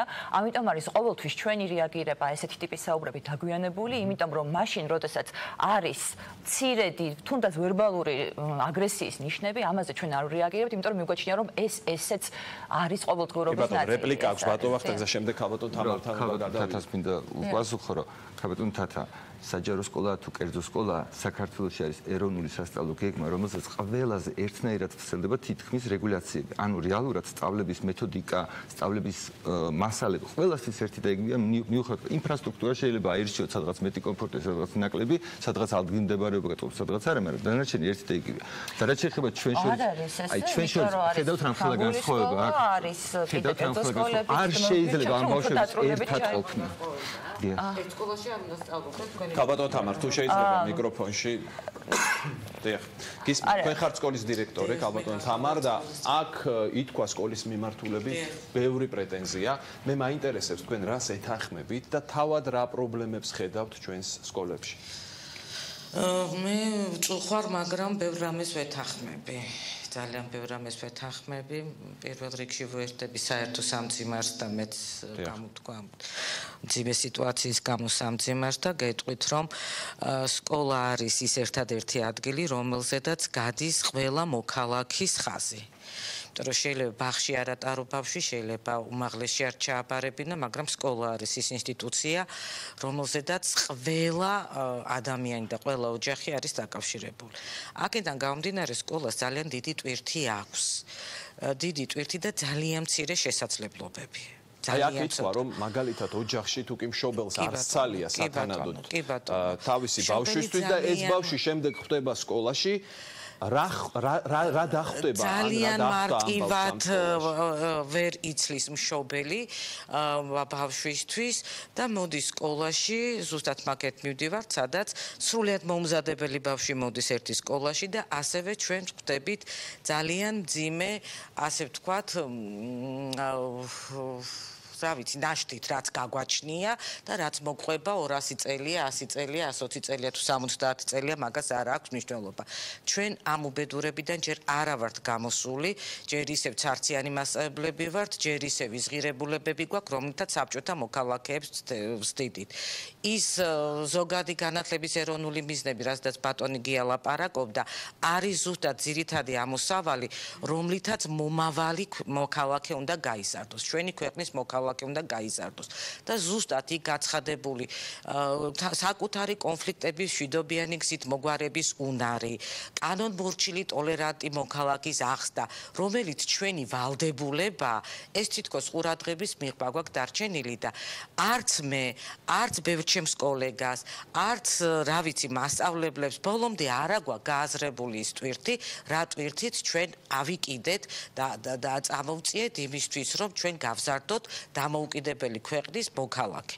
მომავალი მოქალაქე, მომავალი ჩემი ქვეყნის, არ ვიცი, მშენებელი, რომლის აშენებულ ქვეყანაში და უნდა ვიცხოვრო მე. რატომ ვერ წევს სკოლა ამ თვისას მაინტერესებს. კი ბატონო, გეტყვით ამას თავისიობი პრობლემა არის იმაში, რომ ჯერ კიდევ მხოლოდ 15 წელია რაც გავთავისუფლდი და რაც შეიქმნა ჩვენი თუნდაც ეროვნული განათლების მიზნები, თუნდაც ეროვნული სასწავლო გეგმა, თუნდაც ჩვენ ყავს ჩვენი ეხლა ყავს ჩვენი ავტორები სახელმძღვანელობის მანამდე ყველაფერი საერთო იყო იმ ეპოქას თავისი მოქალაქე ყავდა არ არის მარტივი ახალი მოქალაქე არიბადება ეს ჯერ უნდა რაღაცნაირად მომზადდეს სიტუაცია და ისე დაიბადოს ახალი მოქალაქე და აი ზუსტად ეს მომზადების სიტუაცია ძალიან გაგვიგრძელდა იმიტომ რომ ნუ არ ვიცი ახლა მეც მათ შორის ალბათ ვარ იმ მძიმე მემკვიდრეობის მატარებელი რაც გვერგო რაც ვერ გამოვედით მენტალობის თვალსაზრისით უნარების თვალსაზრისით ურთიერთობების თვალსაზრისით აი აქედან უნდა გამოვიდეთ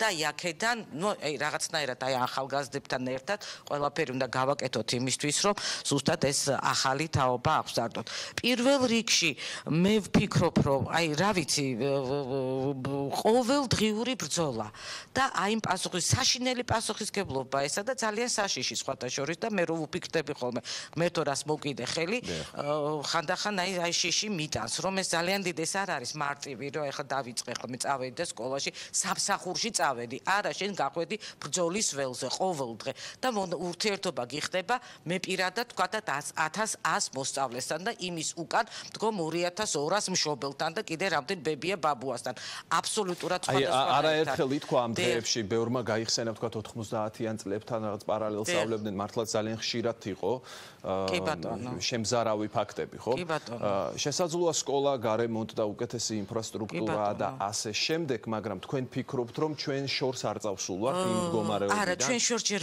ვერ ვარ წასულები იმიტომ რომ ისევ მე ვასწავლი იმ სკოლაში ისევ მე ვარ იმ სკოლაში რომელიც 90-იან წლებში ვასწავლიდი და მე მართალია ავიღე პასუხისგებლობა და რა ვიცი ძალიან ბევრმა ძალიან ღირსეულმა ადამიანმა აიღო პასუხისგებლობა მაგრამ მთელ საზოგადოებას ვერ ვერევით და ძალიან საჭიროა რომ წეგან მე ზუსტად ლაპარაკი ამით დავიწყე რომ ერთადერთი ადგილი არის სკოლა რომელიც ჭირდება ყველას ყველა ადამიანს აქედან გამომდინარე სკოლას ხელი უნდა მოკიდოს ყველამ ძალიან ბევრმა ინსტიტუციამ ძალიან მშობლებმა ყველა ხელჩაკიდებული უნდა იყოს ამ სკოლაზე და არა იმისთვის რომ გადავაბაროთ მხოლოდ პასუხისმგებლობა სკოლას და ვთქვათ იქ დიდი მადლობა ლევანს მინდა ვკითხო ლევან აი აქ ითქვა რომ ჩვენ ახლა ვისაუბრებთ კიდევ ერთხელ ამ მძიმე თემაზე შემდეგ გავა გარკვეული პერიოდი შეიძლება არც არაფერი შეიცვალოს რა უნდა გავაკეთოთ რა უნდა მოვითხოვოთ და ვის უნდა მოვთხოვოთ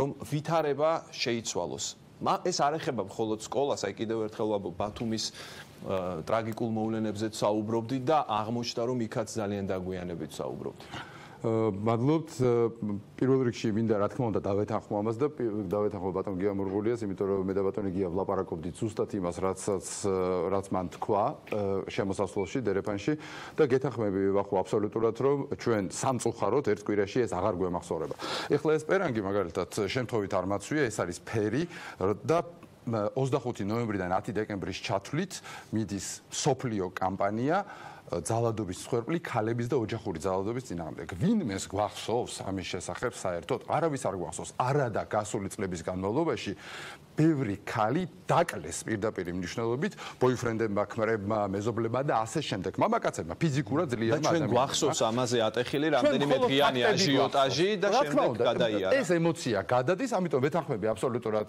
ბატონ გიას რომ ესეც ძალიან სამწუხაროდ გადაივლის და შემდეგ ინგას თქმის არ იყოს ისევ შევიკრიბებით, როდესაც მორიგი რამ მოხდება. ჩემ ბავშვობაშიდაც ხდებოდა ეს 90-იან წლებს თუ ამოვაგდებთ, იმიტომ რომ იქ მართლა კატაკლიზმა იყო.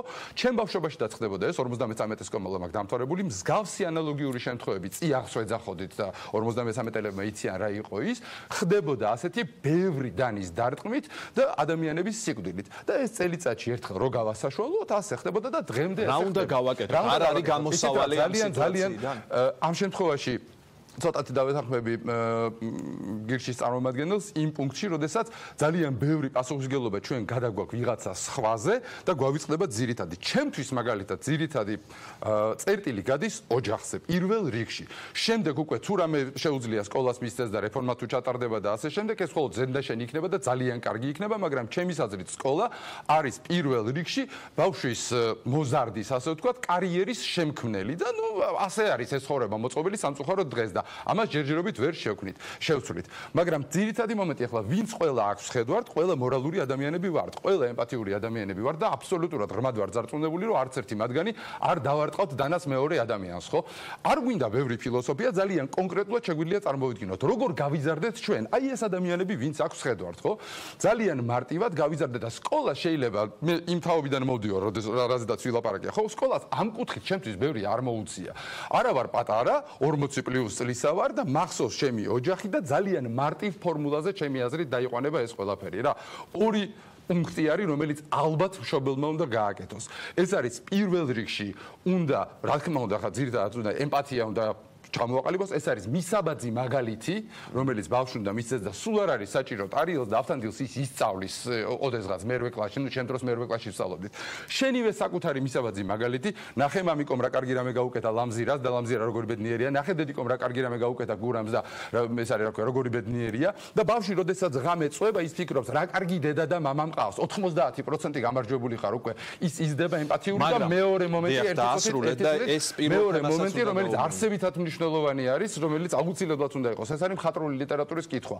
ყველა მშობელს მინდა ვთხოვო, შევიდნენ YouTube-ზე აბსოლუტურად თავისუფლად, რა თქმა უნდა, მაგალითად ლევან ბერძენიშვილის ფანტასტიკური ლექციები არის. კითხვის მნიშვნელობა, მხატვრული ლიტერატურის კითხვის მნიშვნელობა, როგორ გადაგვარჩენს ჩვენ, როგორც ინდივიდებს და როგორ გადაარჩენს სხვას. ეს ორი მოცემულობა თუ არის, რა თქმა უნდა, ეს კომპლექსურია და ბევრი რამ არის შეწონილი ამაში, მაგრამ აი ამ ორს თუ აიღებ და თუ ასე მუშაობ შენ შვილთან, ხო?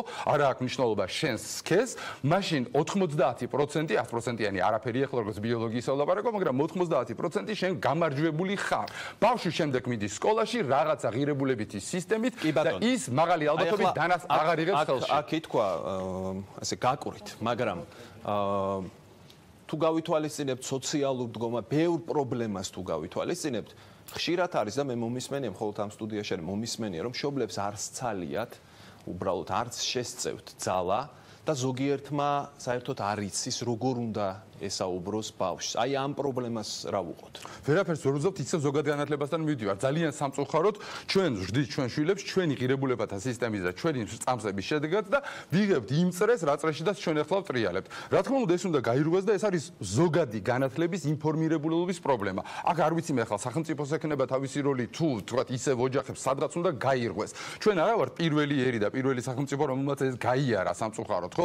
როდესაც აი ესეთი მდიდარი კულტურის ქვეყანა ვარ და ამავე დროს სამწუხაროდ უნდა ვთქვათ, რომ ასეთი პრიმიტიულები ვართ და ინფანტილურები რაღაცა გარკვეული კუთხით, ეს ამას უნდა გაუსწოროთ ფაქტი, ამ ფაქტს უნდა გაუსწოროთ თვალი, უნდა რაღაცა ვაღიაროთ და აი ესეთი საუბრები არ უნდა იყოს მხოლოდ მაშინ, როდესაც ორი ბავშვი მიწაში ჩავა. ბატონო, დიდი მადლობა. ქალბატონ თეას მინდა ვკითხო, აქ საუბრობთ სკოლაზე, საუბრობთ ოჯახზე, საუბრობთ დასკვნებზე, რომელიც უნდა გამოვიტანოთ.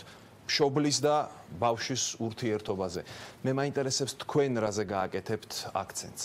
მოგესალმებით და ყურადღებით უსმენდი და თითოეული ასპექტი, რომელიც იქნა გარჩეული, უდაოდ ძალიან მნიშვნელოვანია, მაგრამ გარკვეულად ვეცდები, რომ სისტემურად, მოკლე და ლაკონურად ჩამოვაყალიბო, ვინაიდან არაფერი არასოდეს არ არის ცალმხრივი და ცალსახა მიდგომა ვთქვათ, მხოლოდ ოჯახზე, ან მხოლოდ სკოლაზე, ან მხოლოდ სოციუმზე, ანუ საზოგადოებაზე აპელირება არავითარ შემთხვევაში საერთო ჯამში შედეგის მომტანი არ არის, იმიტომ რომ მრავალკომპონენტიანი არის საერთოდ აღზრდა და სუბიექტური და ობიექტური ფაქტორების ურთიერთქმედების შედეგია ადამიანის ქცევა. განწყობა შინაგანის და გარეს ურთიერთქმედებით აყალიბებს ქცევითის მზაობას და ამიტომ შინაგანის ჩამომყალიბებელზე, ანუ იმ ღერძის და იმ ფასეულობათა სისტემის, რომელიც 6 წლამდე როგორც ფუნდამენტი იდება და მერე უკვე გარდატეხის ასაკში გადის რევიზიას. 6 წლამდე ბავშვის ცხოვრებაში მშობელს აქვს გადამწყვეტი მნიშვნელობა და ის რაც ახლა ითქვა, ზუსტად 6 წლამდე პერიოდში არის განსაკუთრებულად დიდი მნიშვნელობის მქონე.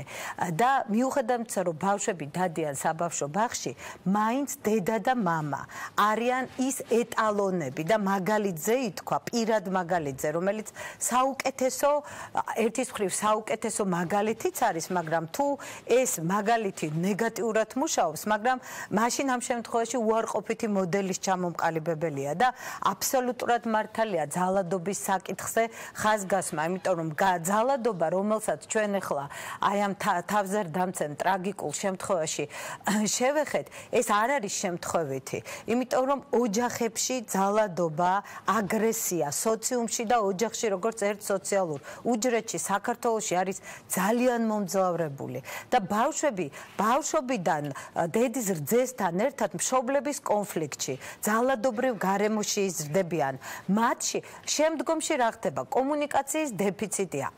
მშობლებს სხვადასხვა მიზეზების გამო ჩვენ მშობლებს გვაქვს ცოტა დრო ჩვენ შვილებთან საურთიერთოდ. რა უყოთ ამ მიზეზებს ქალბატონო? იცით რა შეასაქმე? ობიექტურ მიზეზებს ჩვენ ვერ შევცვლით, იმიტომ რომ ერთის მხრივ მშობელი არის გარკვეული კატეგორია, მართლაც იძულებული ქვეყნის შიგნით, ქვეყნის გარეთ გავიდეს ლუკმაპურის საშოვნელად. მეორე კატეგორია შეიძლება ფინანსურად შეძლებულია, მაგრამ ის ვერ აცნობიერებს ბავშვთან კომუნიკაციის მნიშვნელობას. არის ფსიქოლოგიაში ასეთი ცნება, ხარისხიანი დრო. ჩვენ შეიძლება ჩვენ შვილებთან ვიყოთ საღამოს 1 საათი და ძალიან დაღლილები ვიყოთ, მაგრამ ამ დროს ძალიან მნიშვნელოვანია კონტაქტი და კომუნიკაცია, მაგრამ მშობლებს არ აქვთ აი ეს ცოდნა, არ არის ეს სამოქალაქო განათლება, საზოგადოებრივი არხი და საერთოდ მედია უნდა ზრუნავდეს მშობლის განათლებაზე. რასაც თქვენ ბრძანებდით, ეს არსებითი საკითხია, მაგრამ ზოგმა მშობელმა ამის შესახებ არც იცის, ან კიდევ ვერ ახერხებს, არ იცის როგორ განახორციელოს ეს ყველაფერი და ამიტომ მშობლებისთვის განათლების კომპონენტები ეს გადაცემებში უნდა ჟღერდეს. ეს უნდა იყოს ხელმისაწვდომი ინფორმაცია ბავშვების აღზრდის საკითხი ერთის მხრივ. მეორე, როდესაც ბავშვი მიდის უკვე სკოლაში 6 წლიდან, მისი იდენტიფიკაციის ობიექტი არის დაწყებით კლასებში მასწავლებელი. რა თქმა უნდა, დაწყებით კლასებში მასწავლებელს ძალიან დიდი როლი აქვს, მაგრამ გარდატეხის პერიოდში მასწავლებელი და საერთოდ უფროსი, მათ შორის მშობელი გადადის მეორე პლანზე. მთავარი ფიგურა ხდება თანატოლი და წრე მოზარდის და ის სოციალური განწყობა, რომელიც იმ წრეში ტრიალებს, ის მენტალობა, რომელიც გაბატონებულია, დომინანტურია მის გარემოში, მის თანატოლებში, რით იმკვიდრებს ახალგაზრდა თავის ავტორიტეტს. ეს ხდება გადამწყვეტი და წარმოიდგინეთ, სადღაც იმ ოჯახებში უმცირესობაა, გულისტკივილი თუ ამბობ, ეს ოჯახები, სადაც ის პიროვნული ჩონჩხი იმდენად მყარია, რომ შეუძლია გაუძლოს აი ამ ჩვენი მენტალობის ნეგატიური. ახეთ აი ამ წრეში მშობელი, შემდეგ მასწავლებელი, შემდეგ თანატოლი ჩვენ ყველგან ყველა პუნქტში გვაქვს სერიოზული პრობლემა. სერიოზული გარღვევა გვაქვს. სერიოზული გარღვევა გვაქვს. სკოლაში ერთი ფსიქოლოგიც არ არის საკმარისი, რო აღარა ვთქვათ, რომ წინა ხელისუფლების პირობებში საერთოდ ფსიქოლოგებისგან გაიწმინდა სკოლა და ფსიქოლოგი კვალიფიციური, სპეციალურად მომზადებული უნდა ეხმარებოდეს. დღეს სკოლის დირექტორის თვითშეგნებაზეა, ზოგ სკოლას თვითონ აყავს ეს ერთი არ ყოფნის საჯარო სკოლას, დიდია რაოდენობრივად. ამიტომ უნდა მოხდეს გაერთიანება ადამიანური რესურსების. კი ბატონო, არის სკოლებში ასევე მანდატურები. არის ცენტრი, ფსიქოლოგიური და მანდატურის ცენტრი ქვია, მაგრამ ერთი ცენტრია, რომელზედაც გადამისამართება ხდება, არ არის ეს საკმარისი. სკოლებში უნდა იყვნენ კვალიფიციური ფსიქოლოგები, კი ბატონო, იმ კარგად ვთქვათ გამოწვრთნილ ტრენინგს, რასაც უწოდებთ, ხო, დატრენინგებულ მანდატურთან ერთად ერთი ასპექტია, რომ სკოლაში უნდა იყოს ისეთი გარემო, რომელიც იმ შიდა რეგულაციების ელემენტარულად დაცვას უზრუნველყოფს, მაგრამ ეს ნამდვილად ცალკე სკოლა, ცალკე მშობელი მენტალობა მერე ჩვენ ხომ რეალურად ძალადობრივი მენტალობით მოვდივართ დღეს. რამდენი მამა ეუბნება იცით თავის შვილს დაჩაგრე თუ დაგჩაგრავენ, უკან არ დაიხიო. ის რომ ჩვენში ღირებულებები საერთოდ დეგრადირებული და დევალვირებულია, ეს ხომ რეალობაა და ჩვენ გვჭირდება საზოგადოებრივი აზრის ცვლილებაზე ერთობლივი ძალისხმევა. მართლა როცა ურემი გადაბრუნდა, დღეს ამაზე დროებითი ლაპარაკი და ხვალ ისევ პოლიტიკური, ასე ვთქვათ, სკანდალების თემატიკა წამოვა პირველ პლანზე.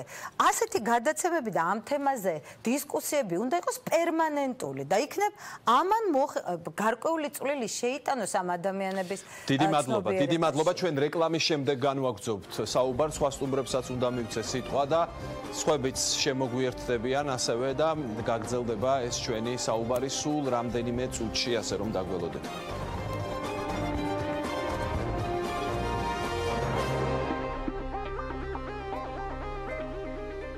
დავბრუნდით კვლავ პირდაპირ ეთერში, თქვენ უყურებთ ხალხის პოლიტიკას და ვსაუბრობთ იმ შემზარავ ფაქტებზე, რომელსაც რამდენიმე დღის წინ ჰქონდა ადგილი მოსწავლეთა კვლელობაზე და ჩვენს სტუმრებთან განვაგრძობთ ახლა საუბარს. მე მინდა კიდევ ერთ მშობელს მივცე სიტყვა, ნინო ჟვანიას, რომელსაც აქვს სათქმელი ჩვენი აუდიტორიისთვის და ჩვენთვის, გამომდინარე იქიდან, რომ მისი შვილები სწავლობენ პირველ ექსპერიმენტულში და საინტერესოა რა ფაქტებს აწყდებით ძალადობის ყოველდღიურად, როდესაც ბავშვებს თქვენ სკოლაში უშვებთ. კი, მაგაზეც ვიტყვი აუცილებლად, მაგრამ ძალიან გთხოვთ ცოტათი შორიდან დავიწყო, იმიტომ რომ ჩემი შვილები სწავლობენ პირველ ექსპერიმენტულში, მაგრამ მეც ვსწავლობდი პირველ ექსპერიმენტულში. ვარ, ასე ვთქვათ, იმ ცნობილი კულინარიელების საძმოს კლასელი. სულ ვიძახდი, რომ 7 კლასელი, ანუ 4 კლასელი ყავს მოკლული ამ ურთიერთდაპირისპირების დროს 3-ს მოუკლეს ძმა და ნუ იგივე კლასელებად ვთვლიდით, იმიტომ რომ ვიზეც მიუწვდებოდათ ხელი მათზე იძიეს შური. სულ 7-ს ვამბობდი, მერე რომ დავფიქრდი, პრინციპში შემიძლია ალბათ თქვა 8 ახლობელი ესე კლასიდან ყავს მოკლული, მერე იყო უბრალოდ ყავის ქურთუკის გამო როცა კლავდნენ, ეგეთი მსხვერპლიც მაქვს. მოკლედ ყველაფერი გადავიტანეთ ჩემ თავზე, ის დრო გავიარეთ და რატო ვიხსენებ ახლა ამას? თქვენ პირველ ბლოკში სტუმრებს ეკითხებოდით მიზეზებზე და რაღაცა კი ბევრი ვითომ ისეთი თქვა, მაგრამ ცოტა უფრო კონკრეტული მინდა ვთქვა რა, ორი სიტყვით, რაც ამ დღევანდელ თაობაზე გადმოვალ, საიდან მოდის ეს აგრესიაო. იმ დროს, როცა ჩემი თაობა ერთმანეთს ესე ხოცავდნენ და ჩვენ დავდიოდით პანაშვიდებზე და ძალიან ტიროდით და გვეცვათ შავები, არ მოხდა ამის, მაშინ კი არ ვამბობ, თუნდაც იმ გასული წლების მერეც არ მოხდა ამის შეფასება ადეკვატურად. ჩვენ დაგვტოვეს, აი როგორც გავიზარდეთ, ვინმე თუ თავის თავში გადააფასა, თუ ვინმე არ გადააფასა, არც არავის ამაზე არ უზრუნია. ის ხალხი, ჩემი თაობა, გავიზარდეთ, ჩვენ თვითონ ყავს დღეს შვილები და აი ეს დედები და ის მამები, რომლებიც გოგოებიც ვთვლიდით იმ ბიჭებს ძალიან კარგ ბიჭებად და ყველა გოგო ისეთ ბიჭს ეპრანჭებოდა და ყველამ ვიცოდით ვინ მოკლა თბილისში, მაგრამ ამის მიუხედავად ყველაზე კარგი გოგოები მოიყვანეს ცოლად აი მაგ ბიჭებმა ზუსტად. ხვდებით, ანუ ჩვენ თაობაში რომანტიზება მოხდა. არ იყო, მოხდა კი არა იყო, მაგრამ არ მოხდა ამის გადაფასება, რომელიც ალბათ უნდა მომხდარიყო. გაიზარდა, მოვიდა ახალი თაობა, რომელიც არის ზუსტად ამ ხალხის გაზრდილი ბავშვები. რა გგონია ჩვენ რა ასწავლეს ამ მშობლებმა ამ ბავშვებს. შეიძლება მე არ მიფიქრია აქამდე, რომ ეს თაობა ჩარჩა ისევ იქ, იმიტომ რომ გავიზარდეთ, რაღაცნაირად მოხდა, მე კი ვიცი საიდან და როგორ და რამ გამომიყვანა ამ მდგომარეობიდან თუ გადაფასება ჩემში რა მოხდა, მაგრამ იმის თქმა მინდა, რომ როცა გავიზარდეთ, მე ჩემს ირგვლივ, ჩემი სოციუმი შევქმენი, მე თვითონ ვისთანაც მომწონს მეგობრობა, ვისთან მაქვს საერთო, ის ხალხი შემოვიკრიბე და ასე თუ ისე გარემო, მე მყავს გარემოცვა მაქვს ერთნაირი, ვინც რაღაც საერთო ღირებულებებზე ვფიქრობთ და მეგონა, რომ ალბათ უმრავლესობა ესეა. მე თუ შევძელი ამ ყველაფრის გადაფასება და დავინახე თეთრი და შავი რომელია, რომელიც 16 წლის ასაკში ყველაფერი თავდაყირა მქონდა დაყენებული. ჩემი მეგობრები, რომლებიც ჩემი მეგობრები არიან და იმათგანაც იგივე მესმის, ჩავთვალე, რომ მთელ საზოგადოებაში ესე მოხდა. მაგრამ როცა შევედი სკოლაში და შევხვდი მშობლებს, ბავშვებზე არ მინდა ეხლა ვთქვა, მაგრამ მოდი ვიტყვი მხოლოდ მშობლებზე. როცა შევხვდი იგივე ჩემი თაობის წარმომადგენლებს უკვე იძულებით ისეთ ხალხს, რომ მე კი არა ვარ შეისამეგობროთ და ამიტომ დავინახე მე, რომ თურმე ჩვენ თაობაში ეს პრობლემა დარჩა და მე თუ გადავაფასე და ჩემმა რაღაცა ვიწრო წრემდა იმან, ეს არ ნიშნავს, რომ თელმა ქვეყანამ სწორედ შეაფასა ეს. რატომ არისო ბავშვებში დღეს ძალადობაო, პირდაპირ ჩართვა რო ქონდა ინგას და ეკაც რაღაცას ეკითხებოდა. პრინციპში არავინ არ თქვა ყველაზე კონკრეტული და რეალური მიზეზები. პირველი ეს არის იგივე მამებმა თავისი მენტალობით გაზარდეს თავისი ასლის შვილები. ეგ ერთი. მეორე საიდან გაიგოს ამ ბიჭმა, ბავშვმა, რომელიც იზრდება, რომ ძველ ბიჭობა აღარ არის თურმე მოდაში და აღარ არის კარგი საქციელი, როცა მამას უსმენს, მამის ძმაკაცებს უსმენს, რომლებიც მათთან ოჯახში მოდიან და ამაყობენ, ამ თბილისი იყო ურთიერთობა და რა მაგარი ბიჭები ვიყავით და რაღაცა, ხო, ეს ესმის ოჯახში. კარგი, ოჯახიდან რომ მოდის, ვეთანხმები აბსოლუტურად ყველა მასწავლებელს და დირექტორებს და ყველას, რომ ოჯახიდან მოდისო პრობლემა, მაგაში დავეთანხმები. ეხლა რა არის? გამოვიდა ეს ბავშვი ოჯახიდან, ხო? ყველა ჩვენ სხვა არ ვართ, თლად ყველა ჩვენი მშობლის ასლები, რაღაცეებს ხო ვეკამათებით კიდეც ჩვენ მშობლებს და არ ვეთანხმებით მათ აზრებს. საიდან შეეძლო ამ ბავშვს ალტერნატიული აზრის მოსმენა, რომ მამამისის გავლენის ქვეშ არ ყოფილიყო მარტო? რას ქადაგებს ეკლესია? დღეს აშიარებდა Facebook-ზე ყველა 2012 წლის არის მე მგონი პატრიარქის ქადაგება, რომელიც გვეუბნება, რომ მანდატურის ინსტიტუტი არის სირცხვილი, ეს გასწავლის ბავშვებს ჩამშვებობას. სახლში მამა ეუბნება იგივეს, ეკლესია ეუბნება იგივეს, ტელევიზიიდან ეუბნება იგივეს. ყველა რა ალტერნატივა ქონდა ამ ბავშვს გაზრდილიყო ნორმალური, ჩვენი გაგებით და ჩვენი გადმოსახედიდან უკვე ნორმალური, თორე 90-იან წლებში ნორმალურები გვეყავგონა ყველას, ჩვენი თავი რო ვიყავით. მაშინ სხვა კანონები იყო, უბრალოდ არ იყო კანონები. ამ ბავშვებს რა დავახვედრეს ჩვენ თვითონ? საიდან ქონდათ მათ შანსი, რომ ყოფილიყვნენ ისეთები, როგორიც დღეს გვინდა რომ იყვნენ ჩვენი შვილები? ალტერნატივა სად უნდა მოესმინათ? რამე. სვამ შეკითხვას და მოდი შემოგიტრიალებთ ამ შეკითხვას და თქვენ როგორც მშობელს დაგისვამთ, სად უნდა ნახოს ალტერნატივა? ანუ გამოდის რომ თქვენ პირადად გამოსავალს ვერ ხედავთ ან ძალიან თულად ხედავთ? მე გამოსავალს ხედავ და ალბათ რა ხან მშობელი ვარ უკვე და შევეჯახე სკოლას, იმიტომ ხედავ, იმიტომ რომ ზუსტად კონკრეტულად ხედავ სად არის რაღაცა გარღვევები და აი სად გაფუჭდა საქმე და ეს რო არ ყოფილიყო იქნებოდა უკეთესი. გამოსავალს ხედავ იმაში, რომ ისო ცოტა ჩემ თავს დაუბრუნდები. მე რო სკოლას ვამთავრებდი, ჩვენ ოჯახებში, არ ვიცი, ჩემი ოჯახი არ იყო კომუნისტური პარტიის წევრები, არც ერთი არ მყავდა და არაფერი, მაგრამ მაინც ალბათ ამ სამსახურებს რო უფრთხილდებოდა ეს ხალხი და მიდიოდა ესე ბრმად არჩევნებს და ყველა ერთი და იგივე ციფრს ხაზავდა და რაღაცა არ ამგონია, რომ ერთეული შემთხვევები იყო. ალბათ თუ ვინმეს ოჯახში მიდიოდა რაღაცა ამ ეროვნულ და პატრიოტულ მოტივებზე საუბარი. ალბათ არა, ну ჩემ ოჯახში არ იყო, მაგრამ მიუხედავად ამისა ძალიან ჩავებით მე მთელი ჩემი თაობა ამ ეროვნულ მოძრაობაში, მაგრამ რაღაცა იყო ბიძგი, ხო, რამაც დაგვაინტერესა, იქით იყო კულინარია, ბირჟა, ძველ ბიჭობა, მაგრამ ამავე დროს გაჩნდა ეს რაღაცა მეორე დაინტერესების სფერო, ეს ეროვნული მოტივები. თქვა, ჩემ სკოლაში იყო შვენიერი ქართულის მასწავლებელი ცისანა კანკავა, რომელმაც შექმნა დაარქვა ეს რაღაც ეროვნული დარბაზი თუ რაღაც და ბავშვებს გვეუბნებოდა გაკვეთილების მერე ვინც გინდათ დარჩით და მერვე დაწყებული მე-11-ს ჩათვლით, ვისაც სურვილი ქონდა, რომ სახლში არ წასულიყო, ქუჩაში არ მდგარიყო, უშუქოთ არ ყოფილიყო, ვიკრიბებოდით, რაღაც ქსეროქსზე გადააქსეროქსებდით და იცისანა კანკავასგან პირადად მე გავიგეთ ძალიან ბევრი ისეთი რამე, რაც საქართველოს ისტორიის წიგნში საერთოდ არ ეწერა, ან ეწერა აბსოლუტურად უკუღმართად და ძალიან მეკვირს დღეს რომ ისტირიან იმ განათლებას და აბდანაშაულებენ მშობელს, რომ მშობელს დრო არ აქვს და ბავშვი ასე იზრდებაო, ჩვენი თაობის ბავშვები გადაყრნენ ზედმშობლები, ძალიან ბევრი რამე გვასწავლეს და ძალიან სპორტით დაკავებულები ვიყავით და ძალიან ეკლესიაში დავყავდით თუ როგორ იყო. გამოსავალზე, ახლა როდესაც თული სურათი დახატეთ ჩვენ. აი ჩემთან თუ ჩემ კლასში და ჩემ სკოლაში თუ მოიძებნა ის რაღაცა ალტერნატიული ცალკე რაღაცა კუნძულივით რაღაცა ადგილი, სადაც დაინტერესებული ბავშვები სავი მოგვიყვარეს და ჩვენი მენტალობა ალბათ ჩამოყალიბდა ერთი მგონია რომ აი ამ სკოლის ცისანა კანკავას დარბაზიდან და მეორე როდესაც კიდე გოგი გვახარიას ფსიქორო გავიდა ტელეეკრანიდან და იქ რო ფილმები ვნახე იმან მე ბევრი მომცა უფრო და ბევრი მასწავლა ვიდრე თქვა დედმამამ რაც მასწავლეს პირდაპირ შემილია თქვა ჩვენ ბავშვებს ალტერნატივა რამე ეგეთი არ შევთავაზეთ დღეს ამბობენ სკოლა იშვერს მშობლისკენ ხელს რომ ოჯახებში არაფერს არ ასწავლიანო და კი ბატონო, მაგრამ აი ხა ავიღოთ ჩემი შვილი და გადმოვალ დღევანდელ მაგალითზე. სუდი მშობელი ვარ თუ კარგი მშობელი ვარ, სწორედ ავგზარდე ბავშვი თუ არ ავგზარდე სწორედ ბავშვი გაუშვი სკოლაში. და ვითხოვ რომ განათლებაზე ახლა დღეს არ არის განათლების თემა, ვითხოვ რომ უსაფრთხო და ჯანმრთელი დამიბრუნდეს სახლში. მყავს ჯერ ძალიან პატარები 9 და 11 წლის. ჩემი პრობლემები დაიწყო შარშან, ესე იგი კიდევ უფრო პატარები იყვნენ 8 და 10 წლის რომ იყვნენ.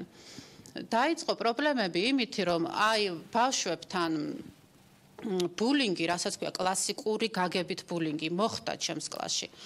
როგორი მშობელი ვარ მე? აი მე რატომ აქ ახლა სკოლასთან პრეტენზია? და სკოლისკენ რატო ვეშორ ხელს? ვაღიარებ, რომ პრობლემა არის ოჯახებიდან, კარგი ოჯახიდან მოდიან ცუდად გაზრდილი ბავშვები თუ როგორიც არის, აგრესიულები თუ როგორიც.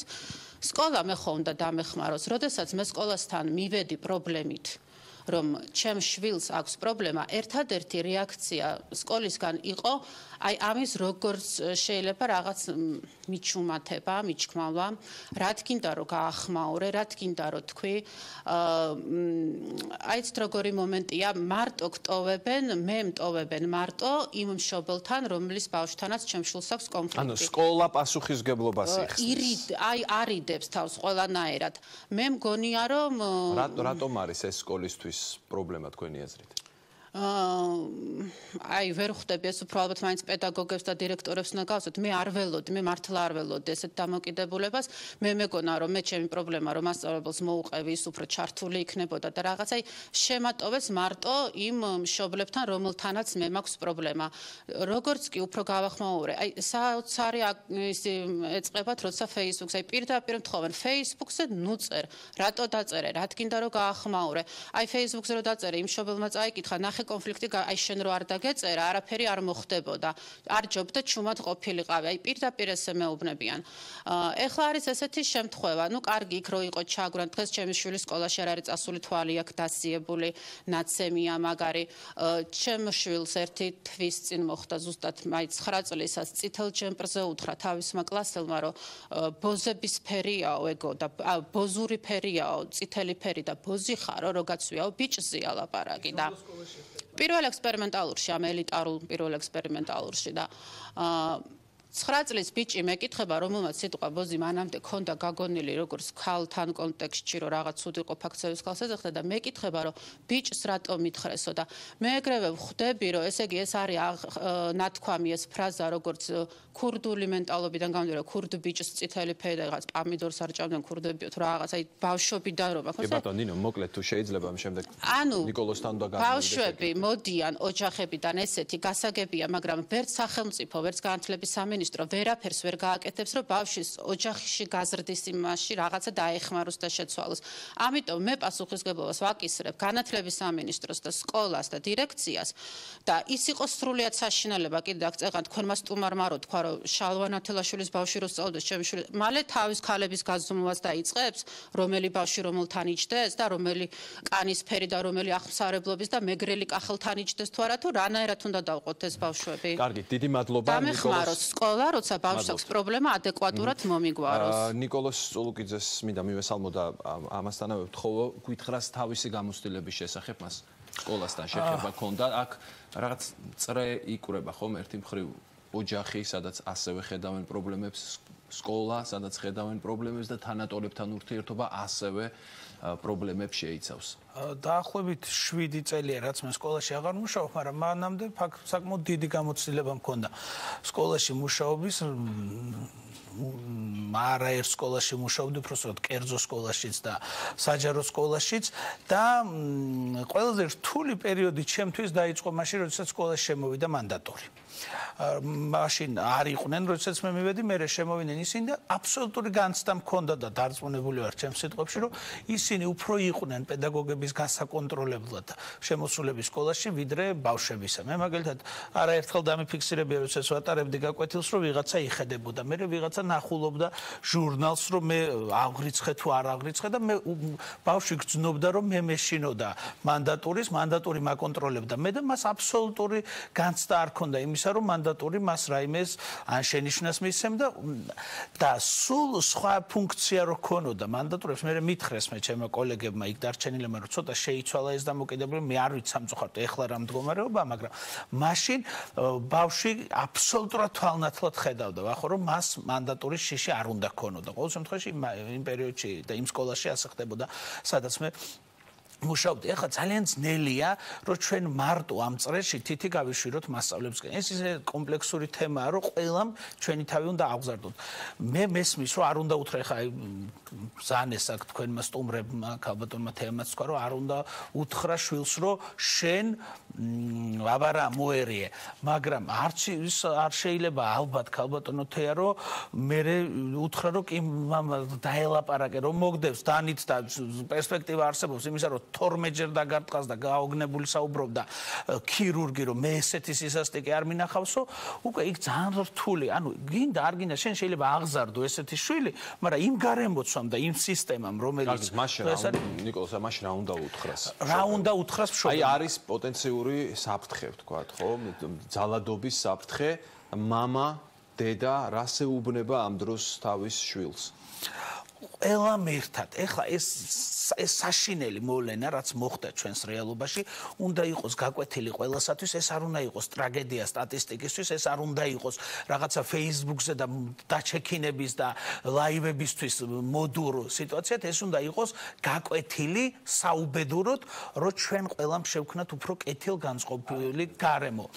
უნდა ვეცადოთ ყოველ შემთხვევაში. მე არ მჯერა, მაგრამ უნდა ვეცადოთ, რომ მაგას უყურებთ, ეს ყოველ წელიწადს ხდება და ძალიან სამწუხაროდ ამ სიტუაციაში და ამოცემულობაში რაშიდაც ჩვენ ვართ და რა საზოგადოებასაც წარმოვადგენთ, თუ ისე გაგრძელდა როგორც თქვენ ბრძანებთ, ხო და რაც ყველა ბრძანა, ეს არ იქნება. იცით რა, ვახო, მე მაგალითად მქონდა სკოლაში 112 ლარი ხელფასი.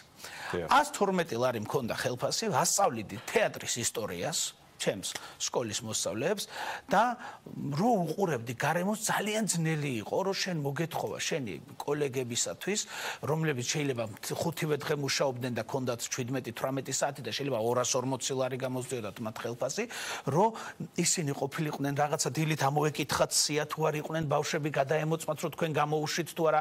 დღეს თამთა გაზაშვილმა მიამბო, ეთერში მოყვა ის კოლექტორად, მე მგონი ამ სკოლაზე თქვა, რომ ჩვენი ეზო არის აი ამ პირველი ექსპერიმენტული სკოლის წინო და რომ გამოდიანო იქიდან, რომ შემოწვივდებიანო ჩვენს ეზოშიო, ჩხუბი უბედურება მიმდინარეობსო, ვეთყვითო დირექციასო ან ადმინისტრაციასო არ ვიზუსტად და ისინი გვეუბნებიან, რომ პატრულს გამოიძახეთო, იმიტომ რომ ყველა თავის საზღვრებს მიღმა არიდებს პასუხისგებლობას. ამიტომ ყველამ ერთად ძალიან ძნელია, რომ მარტო მასწავლებლისკენ გაიშვირო ხელი. მით უმეტეს დღეს პედაგოგობა ეს ყველაზე დიდი პასუხისგებლობის დაკისრებული პროფესია არ არის ისე დაფასებული, როგორც უნდა იყოს. კი ბატონო, დიდი მადლობა. მიკროფონით თუ შეიძლება. ხო, იყო რა უნდა ქნას ამ დროს ბავშვმაო და მე ვეუბნები ჩემშულს რა უნდა ქნას. გაიქეცი მანდატურთან და უთხარი რომ დაგეხმაროს. ეს არ არის ჩაშვების ინსტიტუტი და ეს არ არის ბოდიში, კიდე ამ სიტყვას რომ ამბობ, მაგრამ უკვე 9 წლის ბავშვები ხმარობენ, ეს არ არის ბოზობა. ეს არის თვითგადარჩენისთვის ბრძოლა და სანამ ჩვენ რამე რეფორმებს გავატარებთ და სწორ და ჭკვიან გადაცემებს გავაკეთებთ, რომ შობელიც და ბავშვიც აღუზარდოთ, ჩემი ბავშვი ხვალ მიდის სკოლაში და ხვალვე აქ ეს პრობლემა. უნდა მივიდეს მანდატურთან და სთხოვოს დახმარება და ერთხელ რომ მივიდა, იმ მანდატურმა გადაარჩინა და საჭიროა ეს მანდატური სკოლაში.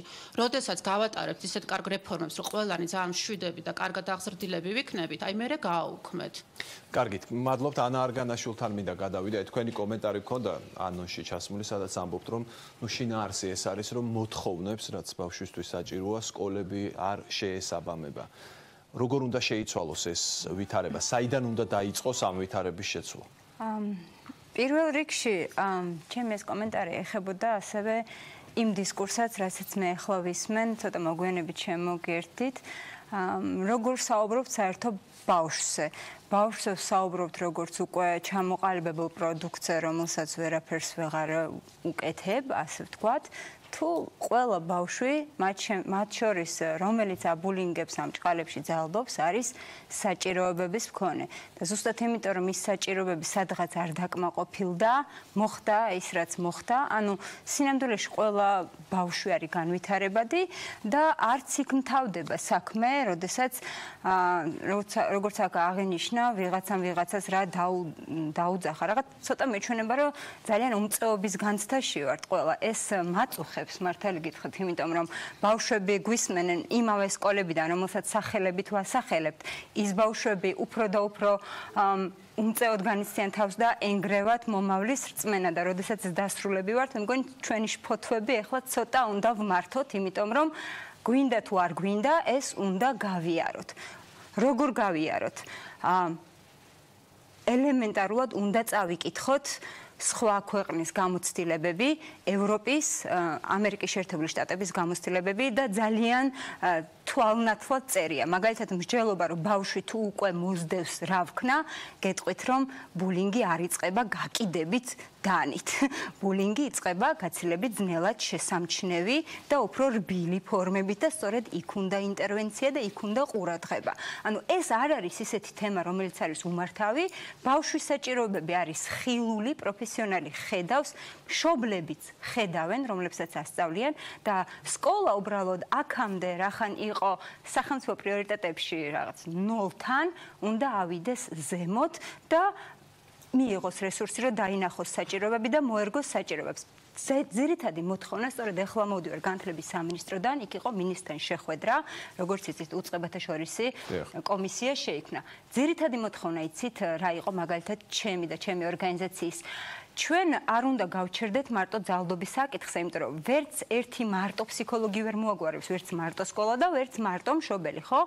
სინამდვილეში ძალადობის საკითხი ბავშვებზე არის ბავშვთა უფლებების ნაწილი და ქვეყანაში მიმდინარე ყველა პროცესი მართლმსაჯულების რეფორმა, პოლიციის რეფორმა, ჯანდაცვის რეფორმა, ეკონომიკის რეფორმა უნდა დავგეგმოთ ისე, რომ ვიცოდეთ ხვალ რა გავლენას მოახდენს ბავშვზე. და როდესაც ეს მენტალიტეტი დავაგდება ჩვენს მთავრობის წევრებს შორის, რა თქმა უნდა, მე მიხვდებიან, რომ განათლების სამინისტროს სჭირდება ისეთი დაფინანსება, რომ სკოლა იყოს საჭიროებებზე მორგებული.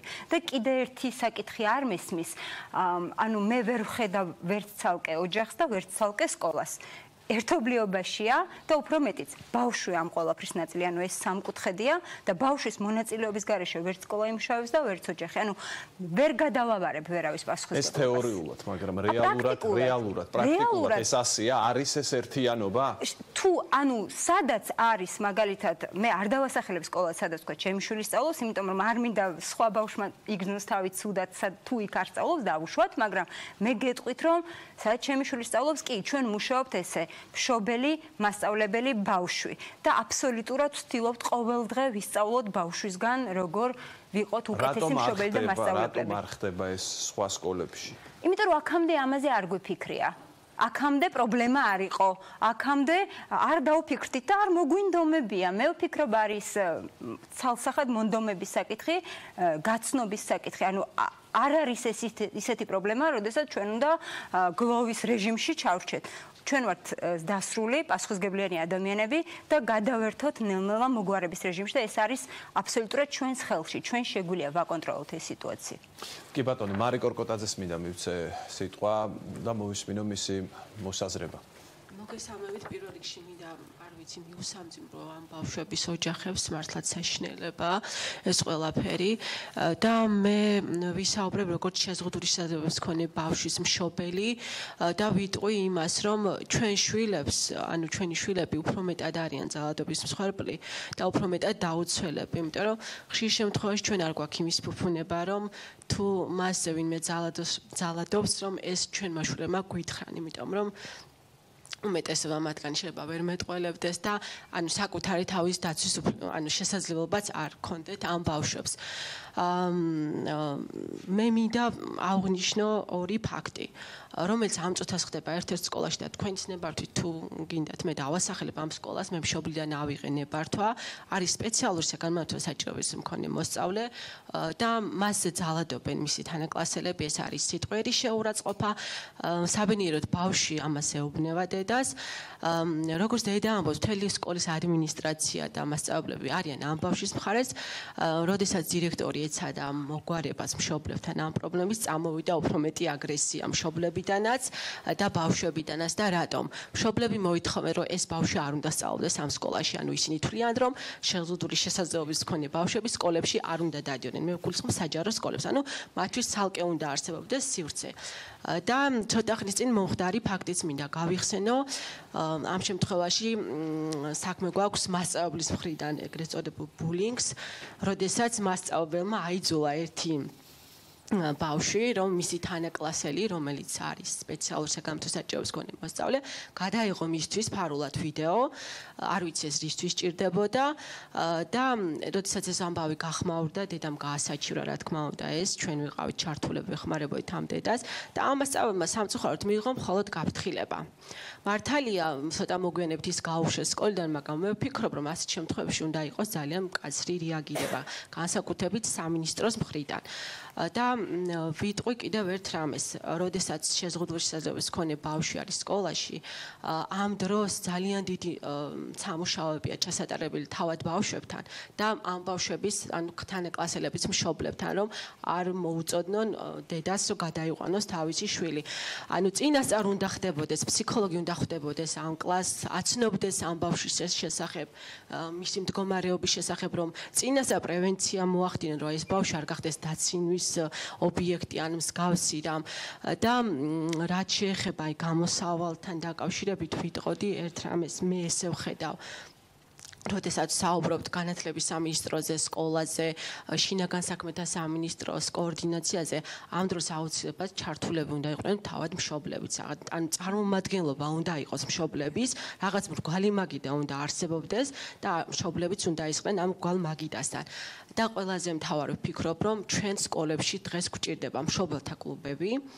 სადაც არა მხოლოდ დედები იქნება, იმიტომ რომ ძირითადად თუ გადავხედავთ, დედები არიან, სკოლებში დედებს დაყავთ ბავშვები, აი ის მამები უნდა იყვნენ ამ მშობელთა კლუბებში გაწევრიანებული და რაღაცა სავალდებულო უნდა იყოს მათი იქ მონაწილეობა და ძალიან ახლო ურთიერთობა უნდა ჰქონდეთ მშობლებს და არა მხოლოდ მშობლებს, ოჯახებს და თავად სკოლას და სკოლის ადმინისტრაციას. და ერთ რამესაც დავამატებდი, რომ ანუ ფიქრობ, რომ ხო აი ეს არის რა გამოსავალი დამავიწყდა უბრალოდ რაღაც მინდოდა კი ძალიან მნიშვნელოვანი. კარგი, დიდი მადლობა ქალბატონ ჯანას მინდა გადაიცით თუ შეიძლება მიკროფონი. საუბრობთ უკვე გამოსავალზე და თქვენ რაში ხედავთ გამოსავალს? საიდან უნდა დაიწყოს ამ პრობლემებზე ზრუნვა? სახელმწიფოს რა როლი ეკისრება? ოჯახს, მშობლებს რა როლი ეკისრება? თქვენ ალბათ გლობალურად და არა კონკრეტულად ამ შემთხვევაზე რაც მოხდა, ხო? არა, ამჯერად განვავრცე ასე ვთქვათ, იმიტომ რომ ამ კონკრეტულ ფაქტზეც ვისაუბრეთ. მრავალგანზომილებიანი პრობლემაა, მაგრამ ალბათ აუცილებლად განათლების სისტემიდან უნდა დავიწყოთ. ძალიან პრაგმატულად რომ ვილაპარაკოთ და ვთქვათ მაღალ მატერიებში არ გადავიჭრეთ. ბულინგთან როგორ უნდა მუშაობა, აი ეს ასე ვთქვათ ცოდნა და უნარჩვევები უკვე საქართველოში არის. პრევენცია როგორ უნდა დელინკვენტურ ქცევას ვეძახით, რომ ეს ქცევა, რომელიც აი გაზიარებულ ნორმებს ეწინააღმდეგება, რომ არ დავასტიგმატიზოთ ბავშვები, ხო, ავიღეთ სპეციალურად უცხოური სიტყვა. ქცევა, რომელიც აი გადახრილი არის გაზიარებული, ну, თქვათ, სკოლის გაცდენა, დანიციარული, გაქცევა სახლიდან, ნარკოტიკის მოხმარება, გნებავთ ალკოჰოლის მოხმარება, ხო, რასაც მოზარდობის ასაკში ხო ხდება ხოლმე, ხო? აი ამის პრევენცია როგორ შეიძლება სისტემურად მოხდეს განათლების სისტემიდან, ამის ცოდნა და უნარჩვევები არსებობს. ძირითადად ეს არსებობს არასამთავრობო, ასე ვთქვათ, სექტორში. და ტრენინგის სახით ტარდება ფრაგმენტულად და ეს არ არის ეფექტური თუ განათლების სისტემამ არ დანერგა. აი წლები არის მაგალითად 2012 წლიდან მზად არის პაკეტი ნარკოტიკების ავადმოხმარების პრევენციის და ეს პაკეტში არის ძალადობა, ნარკოტიკების მოხმარება, ეს ყველაფერი ურთიერთგადაჯაჭვული ამბებია. არასამთავრობო სექტორშია ფრაგმენტულად ამბობთ. როგორ უნდა გადმოვიდეს ეს ფართო საზოგადოებაში? არაფერი ფართო საზოგადოება ამას არ უნდა, ამას უნდა განათლების სისტემის მხრიდან სისტემური მიდგომა, მიყოლა და საერთოდ რეფორმა. სადა რატომ არ არის ეს მიდგომა, შეგიძლიათ მითხრათ? არ არის ეს პრიორიტეტული სახელმწიფოსთვის თქვენი აზრით? არ ვაქცევთ ამას, არ მიგვაჩნია პრობლემად? ხო. იცით რა არის? რატომ არა ალბათ თვითონ განათლების სისტემა უნდა თქვას, იმიტომ რომ ნუ ალბათ გიპასუხებთ რომ რაღაც დონეზე ხორციელდება.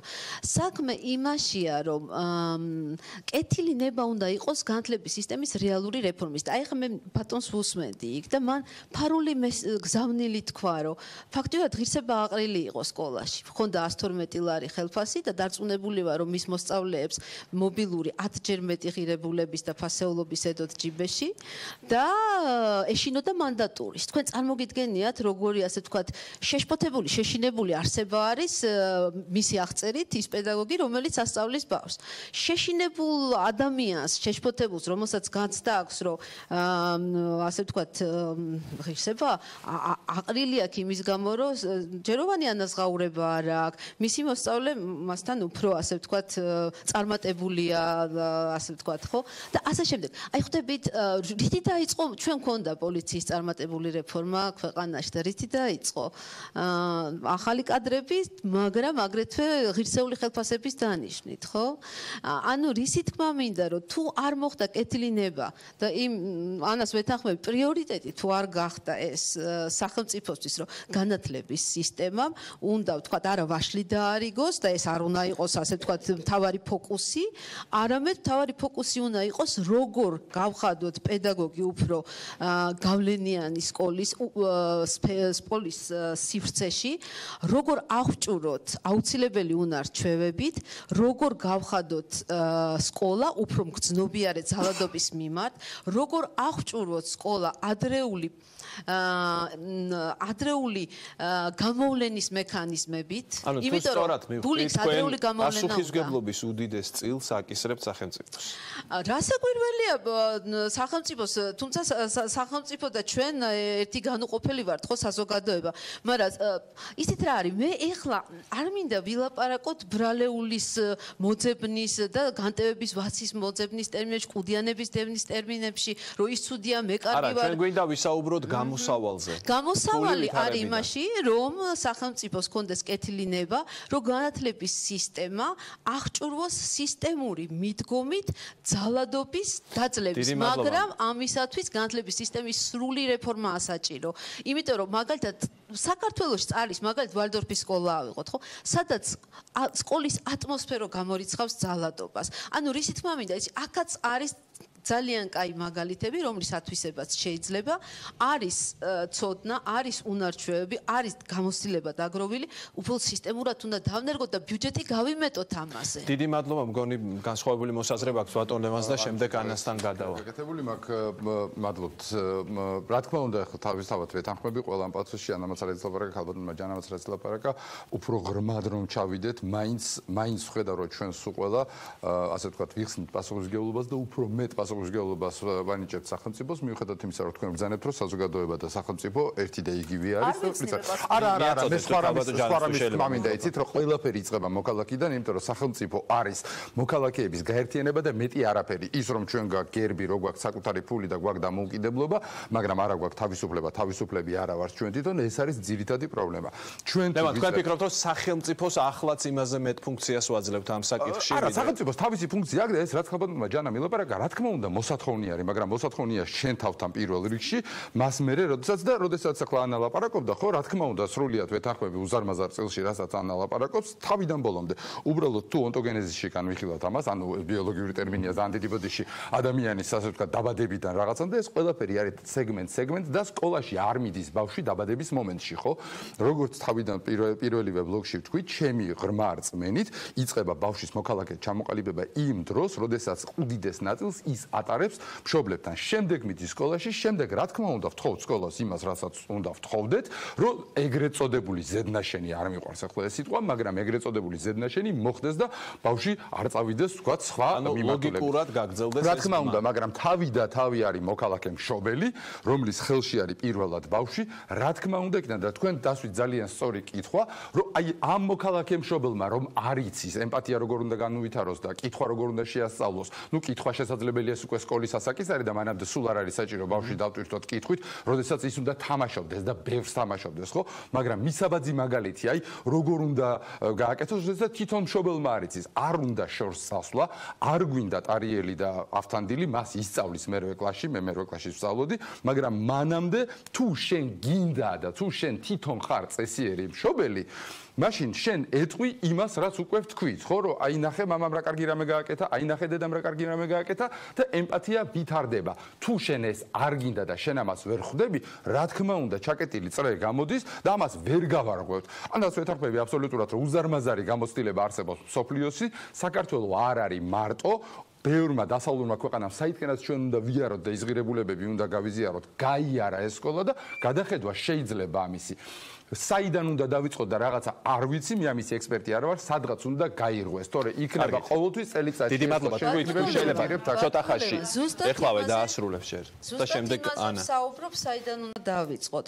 რასაკვირველია, ონტოლოგიურად, ონტოგენეტურად და ასე შემდეგ ბევრი სიტყვების ასე ვთქვათ მოყვანა შეგვიძლია, მაგრამ მოდით კონკრეტულად ვისაუბროთ. თუ ჩვენ ვიტყვით, რომ ყველა ჩვენთაგანმა ყველაფერი უნდა გააკეთოს, ჩვენ გავააბსურდებ და ისევ არავინ არაფერს არ გააკეთებს. მაგალითად, მე როდესაც ვსაუბრობ კონკრეტულ პრევენციულ პროგრამებზე.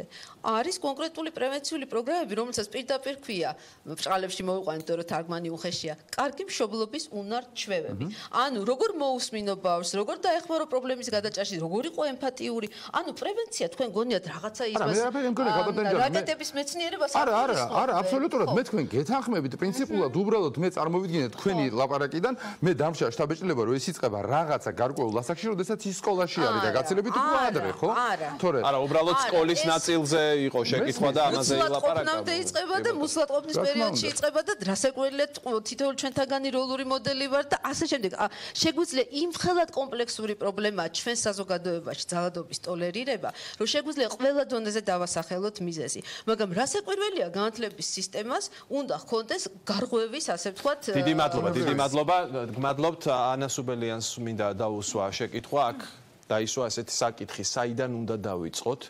რაღაც მოჯადოებული წრეა თითქოს, ხო? როგორ უნდა გაირღვეს ეს წრე? ხო, ძალიან ბევრი ისაუბრეს ჩემმა კოლეგებმა და სხვა სტუმრებმა იმის შესახებ, თქვათ, ვინ არის აქ მთავარი ფიგურა ბავშვის აღზრდის პროცესში, ოჯახი ასრულებს ამ მთავარ როლს თუ სკოლა. ცხადია, ორივე ამ ინსტიტუტს აქვს ძალიან დიდი მნიშვნელობა და ღირებულება ბავშვის აღზრდის პროცესში, თუმცა რისკები იმის, რომ რომელიმე ინსტიტუტში რაღაცა პრობლემა იყოს, ჩავარდნა იყოს, არის და სწორედ ამის დაზღვევისთვის არის ძალიან მნიშვნელოვანი, რომ თქვათ, მეორე მაინც იყოს მოწოდების სიმაღლე და ბავშვს ჭირდება ერთი რაღაც ავტორიტეტული და მისაბაძი უფროსი ადამიანი მაინც იმისთვის, რომ მან შეძლოს სწორად განვითარება და ძალიან მნიშვნელოვანია, რომ თუ ასეთი ერთი ადამიანი არ მოიპოვება მის ოჯახში, ასეთი იყოს სკოლაში მაინც. ჩვენ რეალობა გვაქვს ესეთი ზოგადად საზოგადოებას, რომ ვართ ძალადობრივი საზოგადოება, რამდენადაც სამწუხარო არ უნდა იყოს ახლა ჩემთვის ამის თქმა. ყოველდღიურად ბავშვები უყურებენ ძალადობას, უყურებენ იმას, თუ როგორი ჩაგრებიან ადამიანები იმის გამო, თუ როგორები არიან ისინი უბრალოდ მარი მისაუბრა იმაზე, რომ შეზღუდული შესაძლებლობების მქონე ბავშვები იჩაგრებიან თქვათ განსაკუთრებულად, ასევე 2 წლის წინ ჩატარებულმა ჩემი კოლეგების კვლევამ აჩვენა, რომ ჰომოფობიური ბულინგის მიმართულებით გვაქვს ძალიან მწვავე მდგომარეობა სკოლებში, ძალიან ბევრი ბავშვი სერიოზულ ძალადობას განიცდის იმის გამო, რომ ის არის სხვებისგან განსხვავებული სექსუალური ორიენტაციის წარმომადგენელი, ან მას მიიჩნევენ ასეთად, რაღაც არა ჰეტერონორმატიული ქცევის გამო და განსხვავებული ქცევის გამო. ასევე ბავშვები, რომლებიც ამბობენ, რომ არიან ათეისტები ან აგნოსტიკოსები, ისინი ძალიან სერიოზული ძალადობის მსხვერპლები არიან და ეს ყველაფერი, რაც ასევე ეს არის ფაქტები, როგორ შევცვალოთ ეს ვითარება, ეს გარემო. და დიახ, აქამდე მივდივარ ზუსტად, რეალობა გვაქვს ასეთი, ჩვენ ასეთი საზოგადოება გვაქვს და ზუსტადად მშობლების დიდი ნაწილი სწორედ ამ ღირებულებებით ხელმძღვანელობს. საზოგადოების დაახლოებით 60% მიიჩნევს, რომ ბავშვის ცემა არის აღზრდის ძალიან ჩვეულებრივი მეთოდი და ნორმალური და ცხადია, რომ ამ შემთხვევაში სკოლა არის სწორედ ის ინსტიტუტი, რომელმაც ეს რისკი უნდა დააზღვიოს და აიღოს თავის თავზე პასუხისმგებლობა, რომ ის სამკუთხედი, რომელზეც ასევე ანა მისაუბრა, სკოლა, მასწავლებელი, მშობელი, ბავშვი, ეს შეკრას. ანუ ამ ინსტიტუტის ფარგლებში უნდა მოხდეს სწორედ ამ ყველა რგოლის გაერთიანება. არ გვისაუბრია დღეს ამაზე და სამწუხაროდ ამაზე ნაკლებად ვსაუბრობთ ხოლმე, იმიტომ რომ ნაკლებია ცნობიერების დონე ამ მიმართულებით, სკოლის სოციალური სამუშაო. ეს თემა არის ძალიან მნიშვნელოვანი წამოსაწევი, იმიტომ რომ სოციალური მუშაკი არის ის ადამიანი, რომელსაც შეუძლია სწორედ აი ამ რაღაცა სოციალური ქსელის შეკვრა ბავშვის გარშემო, რომელსაც აქვს ამის კომპეტენცია, რომ შეისწავლოს რა ხდება ბავშვის ოჯახში, დააზღვიოს ის გარკვეული, თქვა ძალადობისგან, უგულებელყოფისგან, დაინახოს იდენტიფიცირება გააკეთოს პრობლემის, იმიტომ რომ კი ცხადია ეს როლი აკისრია თითოეულ მასწავლებელსაც, მაგრამ იმ რეალობის გათვალისწინებით რომ არის ძალიან დაბალი ხელფასი, აქ თქვა ასეთი რამ არის ხშირად შემთხვევები, როდესაც მშობლები ან არ ესაუბრებიან, ან არასწორად ესაუბრებიან, ან საერთოდ არ ცალიათ ამ საკითხვისთვის. სკოლას ცალია ბავშვისთვის, აი კონკრეტული ბავშვისთვის ჩვენ არ ვისაუბროთ მოსწავლეებზე როგორც რაღაც მხოლოდ კოლექტივზე, ხო? ეს არის ინდივიდებისგან შედგება ეს სკოლა, ბავშვები, კონკრეტული ადამიანისთვის ცალიათ რა დროს უთმობს. აი სკოლამ რა ქნა, ახლა რეალურად. სკოლამ, თქვა წინა ხელისუფლების პერიოდში გააკეთა ის რომ სრულიად ჩაიკეტა და იმისთვის რომ ბავშვების ფიზიკური უსაფრთხოება დაეცვა, გადადგა გარკვეული ნაბიჯები და იგივე მანდატური სამსახურმა მიმართულებით გარკვეული შედეგები მოიტანა, თუმცა არ მოხდა მუშაობა პრობლემის სიღრმეებში არ მოხდა ჩასვლა. არ მოხდა იმაზე მუშაობა, რატომ ხდება რეალურად ეს დაძაბულობა მოსწავლეებს შორის. რა იწვევს საიმ დამოკიდებულებას, რა იწვევს ამ არატოლერანტულ გარემოს, არაკეთილსაიმედო გარემოს და მხოლოდ ფიზიკური უსაფრთხოების დაცვა არ არის გარანტია იმის, რომ ჩვენი ბავშვები კეთილსაიმედო და უსაფრთხო გარემოში არიან რეალურად, იმიტომ რომ ის ფსიქოლოგიური ძალადობა, რომლის ქვეშაც ისინი მყოფებიან ყოველდღიურად, არანაკლებ ზიანს აყენებს მას და კი დღეს რაღაცა თითქოს ძალიან მწვავედ დგას ეს საკითხი, მაგრამ იყო აქამდეც არაერთი შემთხვევა სუიციდის ბავშვებს შორის, რაც ასევე სიმპტომატით უნდა მიგვეჩნია წესით იმის, რომ ბულინგი არის ძალიან ღრმად ფესვგადგმული ჩვენ სკოლებში. ამის შემდეგ მოვიდა ახალი ხელისუფლება, მანდატურს ეს რაღაცა კონტროლის მექანიზმი თითქოს შეუმცირეს და დაუტოვეს გარკვეული ფუნქციები, თუმცა აქაც უნდა ვთქვათ, რომ მანდატურებს რეალურად არ მოეთხოვებათ ზოგადი განათლების გარდა არაფერი, რამდენადაც ვიცი ანახო არ მეშლება. ანუ ზოგადი განათლება აქვს, ხშირ შემთხვევაში უმაღლესი განათლება არც აქვს და მით უმეტეს სპეციალიზებული და აქედან გამომდინარე ვერც მოუთხოვთ მათ განსაკუთრებულ უნარებს, რომ აი ესეთ პრობლემურ და კრიზისულ შემთხვევებში სწორად იმუშაონ. და ის რომ სკოლა ჩაიკეტა თავის დროზე, ამ მიმართულებით არაფერი აღარ შეცვალა განათლების ამის რომ შეიცვალა რამდენიმე მინისტრი, მაგრამ მიდგომები არ შეცვლილა. გამოდიოდა ჯერ ქალბატონი სანიკიძე და ამბობდა ღიად, რომ ბულინგის პრობლემა ქართულ საჯარო სკოლებში არ არსებობს და ეს მხოლოდ ერთეული შემთხვევაა. მე არ მეგულება არც ერთი, არ ვიცი, განვითარებული ქვეყნის განათლების მინისტრი, რომელიმე პოლიტიკოსი ან რომელიმე ძალიან წარმატებული სკოლის დირექტორიც კი, რომელიც იტყვის, რომ მას ბულინგის პრობლემა არ აქვს. ეს უკვე არის შეცდომა, როდესაც არ ხდება პრობლემის აღიარება და შემდეგ ამაზე მუშაობა თავისთავად ცხადია ძალიან ძნელია.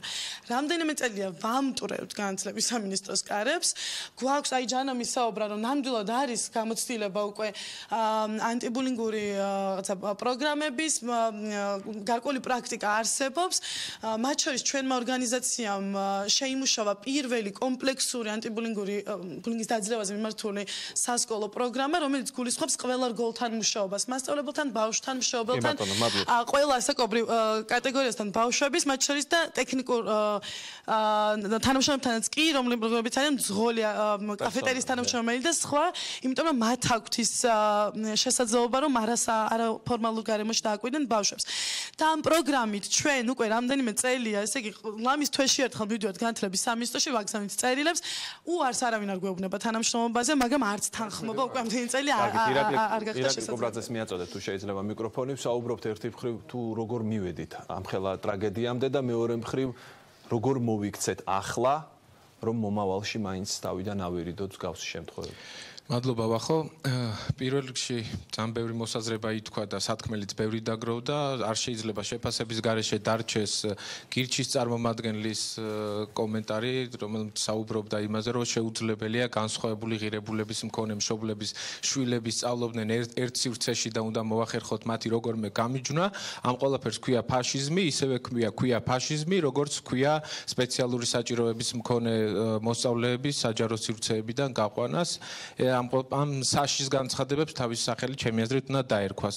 აუცილებლად უნდა ვისაუბროთ და გავმიჯნოთ ერთმანეთისგან საჯარო და კერძო სკოლები, როგორც განსხვავებული რეალობის მქონე სივრცეები, იმისთვის რომ გავიგოთ სახელმწიფოს პასუხი სწორედ ამ ყველაფერზე, უნდა ჩავიხედოთ მთავრობის წევრების დეკლარაციებში და ჩვენ ვნახავთ იქ, რომ მთავრობის ყველა წევრის შვილები სწავლობენ კერძო სკოლებში. მათ შორის პრემიერის, მათ შორის საკონსტიტუციო სასამართლოს თავმჯდომარის შვილი, მათ შორის აჭარის მთავრობის თავმჯდომარის, მათ შორის იმ ადამიანების შვილები სწავლობენ კერძო სკოლებში, რომლებიც თვითონ ქმნიან საგანმანათლებლო პოლიტიკას ჩვენს ქვეყანაში. ეს არის მარიამ ჯაშისა და მაია მიმინოშვილის ოჯახის წევრები და შვილები.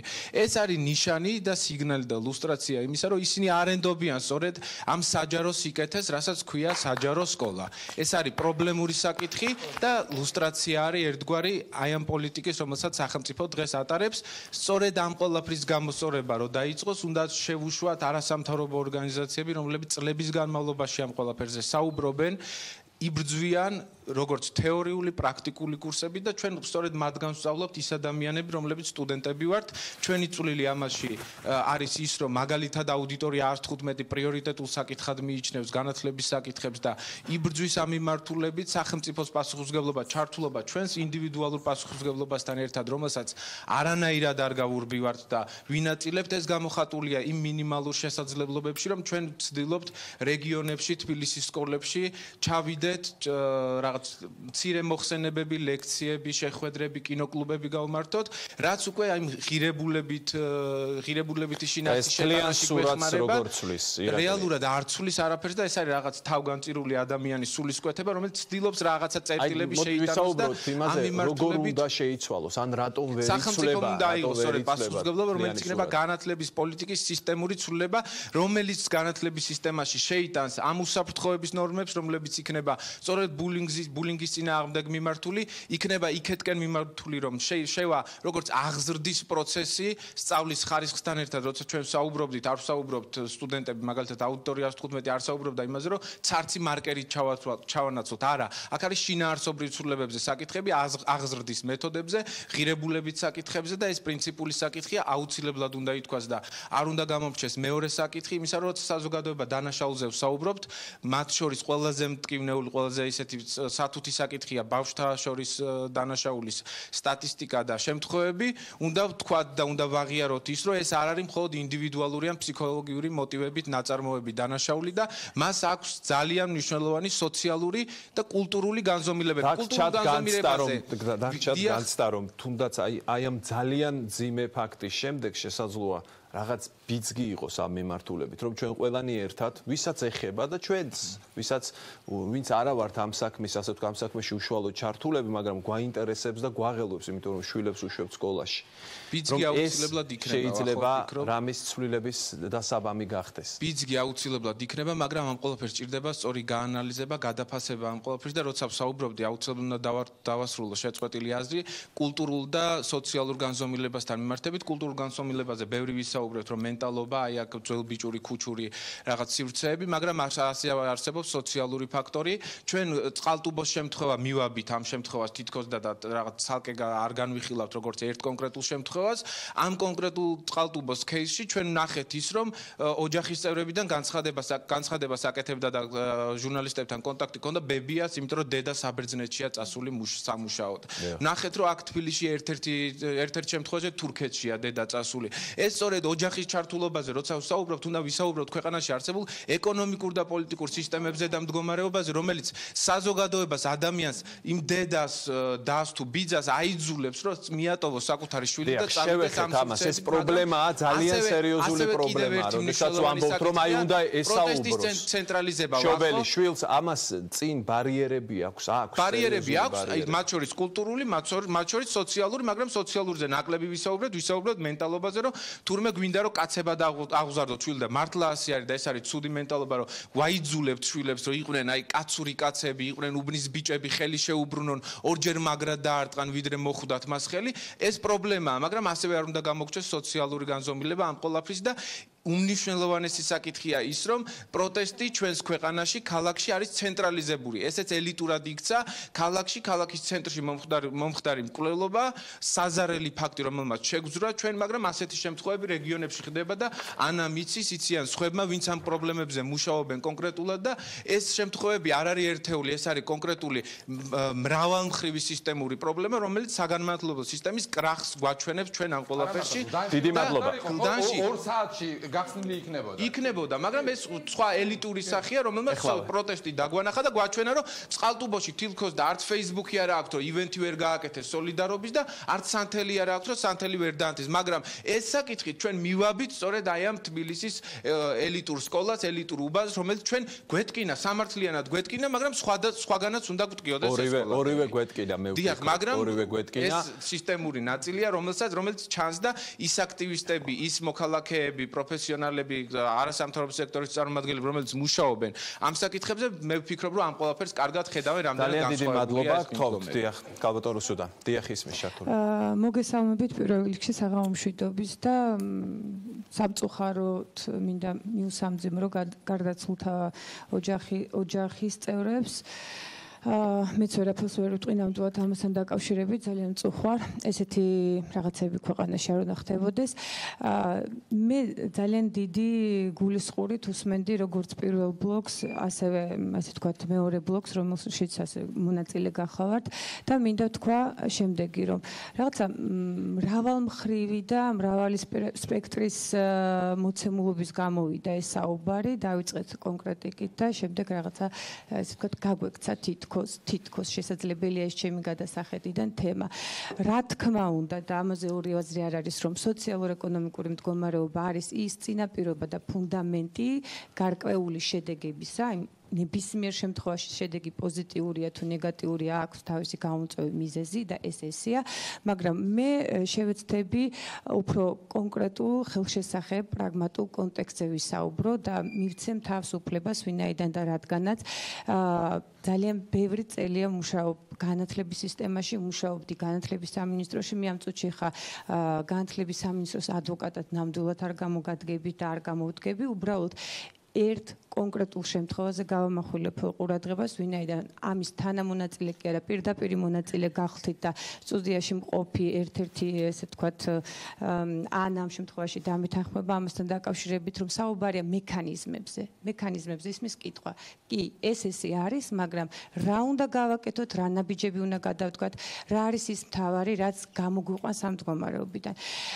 რა თქმა უნდა, ბევრი რამე არის კიდევ გასაკეთებელი, მაგრამ ვერავითარ შემთხვევაში ვერ დავათანხმები იმ მოსაზრებას, იმ ნაწილს, ესე ვთქვათ, ადამიანებისა, რომელიც ფიქრობენ, რომ ამ მიმართულებით საერთოდ არაფერი არ კეთდებოდა, არ კეთდება, ან არ გაკეთდება და იმედია, რომ კიდევ უფრო მეტი გაკეთდება. მე ბოდიშის მოხდით მინდა მიწევს უბრალოდ ამაზე ყურადღების გამახვილება, რომ მე თავად გახლავართ ერთ-ერთი ავტორი სტანდარტისა და თქვენ ძალიან კარგად იცით ამის თაობაზე, ერთი წელი არ გაჩამოსულა მედიიდან მე და საზოგადოებისა, რომელზეც იყო ერთი ამბავი იმასთან დაკავშირებით თუ მის საჭიროებაზე უფრო სწორედ მსჯელობა და მე მინდა ვთქვა შემდეგი, რომ აი სწორედ ეს სტანდარტი, რომლის საფუძველზეც უნდა შექმნილიყო შემდეგ სახელმძღვანელო, არის ის ერთ-ერთი მექანიზმი განათლების სისტემაში ამ შემთხვევაში, რომელმაც შესაძლებელია ერთი მცირე ნაბიჯი გადადგას იქითკენ, რაზეც ჩვენ ახლა საუბრობთ და იმ სტანდარტში ეწერა და წერია მხოლოდ ის, რა გამოსავალ სიტუაციებზეც ეხლა საუბრობს არაერთი ადამიანი, რომ პატივი ეცი, იყავი შემწყნარებელი, დაუყვავე, მოეფერე და სწორედ საუბარია რამდენიმე დომენზე, რაზეც საუბრობდით. მე და ჩემი ოჯახი, მე სკოლაში, მე საზოგადოებაში და ანამ ეს არაჩვეულებრივად იცის, ალბათ დამეთანხმება, ერთად მუშაობდით, ვერავითარ შემთხვევაში ვერ დავეთანხმები, არ ვიცი, კოლეგას თუ როგორ მოვიხსენიო, ასე ვთქვათ, თქვენ ბრძანეთ მე მგონი იმასთან დაკავშირებით, რომ არა, ეს თემა ხა არ ღირს რომ ეს თემა გავშალო და ზოგადად ბევრი თემა შეიძლება დღეს საღამოს გაიშალოს. მე მინდა უბრალოდ თქვა ის, რომ ნამდვილად კიდევ ვიმეორებ, რომ მე დღეს ვერ და არ გამოვდგები განათლების სამინისტროს ასე თქვა ადვოკატირებას არ ვახდე. მე იქ ამ დროისთვის აღარ მუშაობ, მე წარმოვადგენ თეატრისა და კინოს უნივერსიტეტს, ადმინისტრაციის ხელმძღვანელი გახლავთ. შესაბამისად ამ დროისთვის განათლების სამინისტროს გარდა ჩემი უწყების კურატორს წარმოადგენს კულტურის სამინისტრო და ერთმნიშვნელოვნად ზრუნავთ უსაფრთხოებაზე, ვიდრე ამ ნაწილზე გადავიდოდე და ძალიან მოკლედ მოგახსენებთ. კი, აუცილებლად მე მინდა ვთქვა ის, რომ იმ ნაწილში რომ გიხდებოდათ კარის მტრევა, არ ვიცი, ჩვენ შემთხვევაში ეს არავის არასდროს არ დაჭირვებია ნამდვილად და ჩვენ გქონდა ჰარმონიული შესაძლებლობა ჰარმონიულად თანამშრომლობა. კი, ნამდვილად მე ამას ვადასტურებ. ეხლა რაც შეხება ვახო, თუ შეიძლება ეს საკითხები შემდეგი გადაცემის თემად შეიძლება იქცეს, მაგრამ ყველაზე მტკივნეული რაც არის დღეს. დღეს ჩვენ საუბრობთ ბულინგზე გაიჟღერა აზრმა და ასე შემდეგ. ჩვენ საუბრობთ არა კონკრეტულ, არამედ გლობალურ უსაფრთხოებაზე. უსაფრთხოება არ არის მხოლოდ ფიზიკური ან მენტალური უსაფრთხოება. ჩვენ უნდა ვისაუბროთ სამოქალაქო უსაფრთხოების კონტექსტზე, რომელიც აუცილებელია განვითარდეს და დაინერგოს სახელმწიფოში, სკოლებშიც და უნივერსიტეტებშიც. უწყვეტი სწავლის პრინციპი რას გულისხმობს? გულისხმობს დაწყებითი, საბავშვო ბაღიდან საბავშვო ბაღის სკოლა და უნივერსიტეტი. ვინაიდან და რადგანაც მე ამ წუთისთვის წარმოვადგენ უნივერსიტეტს, მე ხაზგასმით მინდა ვთქვა ის, რომ ჩვენ შემთხვევაში ჩვენი უნივერსიტეტი იწყებს ახალ მოძრაობას ამ ნაწილთან მიმართებაში, კომპლექსურ უსაფრთხოებასთან მიმართულებაში.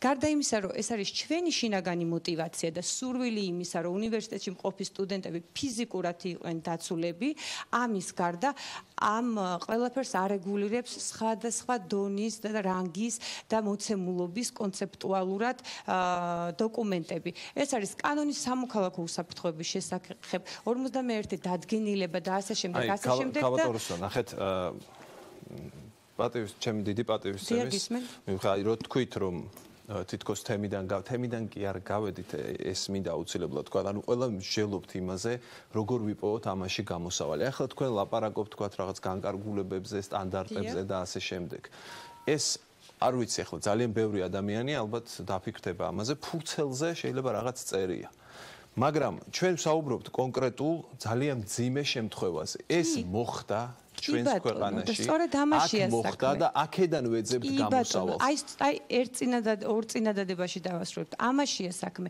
კი ეს არის დოკუმენტები როგორც ადგილობრივი ასევე საერთაშორისო და ის სენდაის ჩარჩო პროგრამა ბრიუსელის სამოქალაქო უსაფრთხოების ფორუმი და ასე შემდეგ რომელიც რეკომენდაციებიცაა და ვალდებულებითი ფორმატიც აქვს რომ ჩვენ ეს შევასრულოთ და ვასრულებთ ადგილობრივი დოკუმენტაციები თუმცა რა არის ის კონკრეტიკა სწორედ ამაზე ვსაუბრობ რომ იწყება ამ წუთისთვის ჩვენს უნივერსიტეტში მაგალითად და ამის დიდი სურვილი მაქვს და ამას გავაკეთებთ ერთად იმას რომ რა არის სამოქალაქო უსაფრთხოების ნაწილი შეიქმნას ადმინისტრაციის ხელმძღვანელის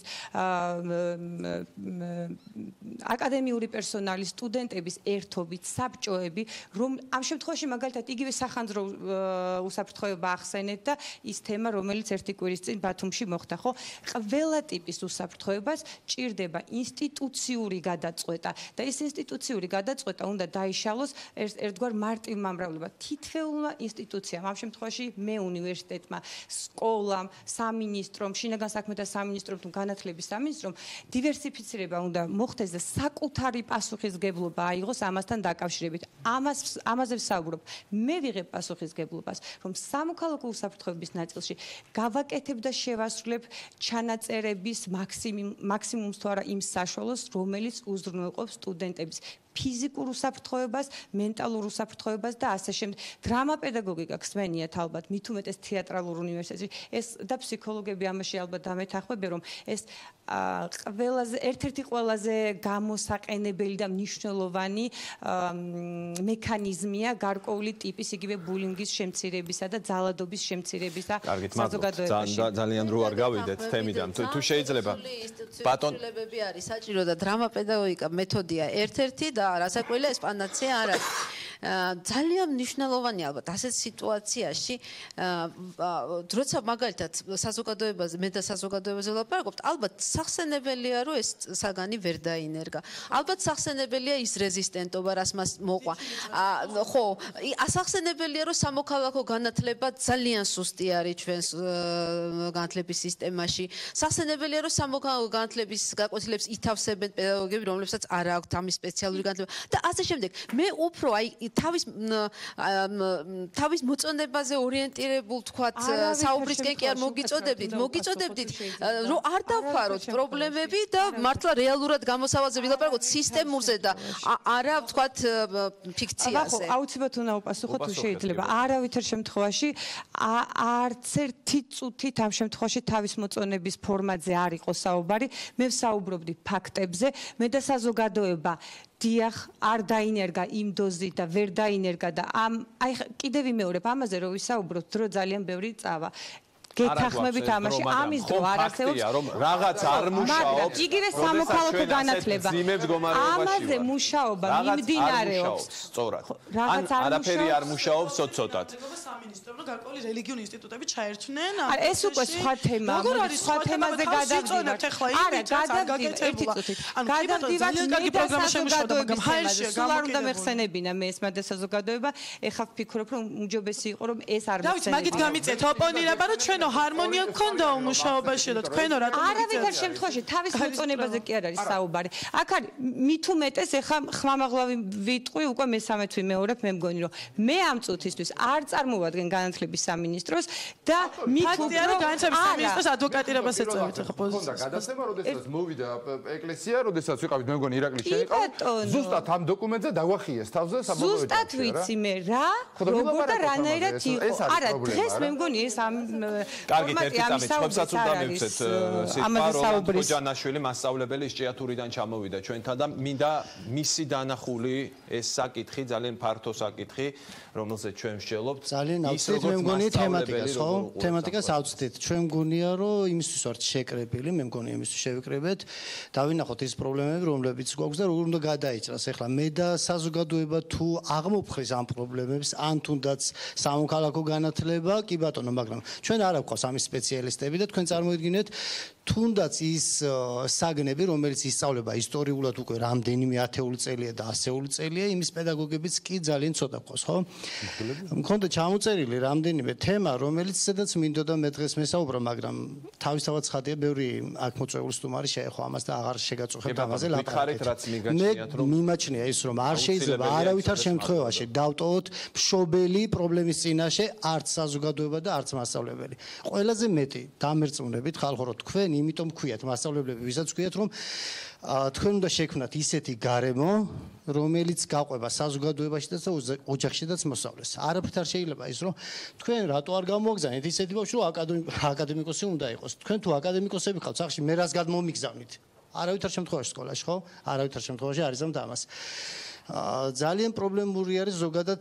ადამიანური რესურსები სკოლებში გადავალოთ თვალი ვინ არის დღესდღეობით მასწავლებლების უმეტესობა ან არის თქვათ ტექნიკური უნივერსიტეტის სპეციალისტები გამოშვებული სპეციალისტები დირექტორების აბსოლუტური უმრავლესობა არის არაპედაგოგი რატო არ შეიძლება თუნდაც მინისტრი მოუძებნოთ ჩვენ ისეთი რომელიც იქნება განათლების სპეციალისტი და კარგი მენეჯერიც მაინდა-მაინც ჯეჯელავა თავის ვაშლებით უნდა მოგვეყვანა რომ მე თქვათ გაივლის ორი თვე და სასაცილოდ უნდა ავიგდოთ თქვათ ის რასაც თქვათ ორი კვირის წინ ტაშს უკრავდით ხო ესე ხალხო სხვანაირი სიტუაცია არ ქონია ჩვენ და სამწუხარო ის არის რომ მასწავლებლები აზრდიან დღესდღეობით ამომრჩეველს აქ არ არის ლაპარაკი 5 ნომრის და 51 ნომრის ამომრჩეველზე კარგის და ცუდის ამომრჩევა უნდა ვასწავლოთ კარგი მასწავლებელი ასწავლის გაარჩიოს ერთმანეთისაგან ცუდი კარგი თქვენ მაინც ფიქრობთ რომ ჩვენ არ აყვავს საკმარისი რა თქმა უნდა ჩვენ არ აყვავს პროფესიონალი მასწავლებლები არ აყვავს პროფესიონალი კარგი მასწავლებელი აი ეს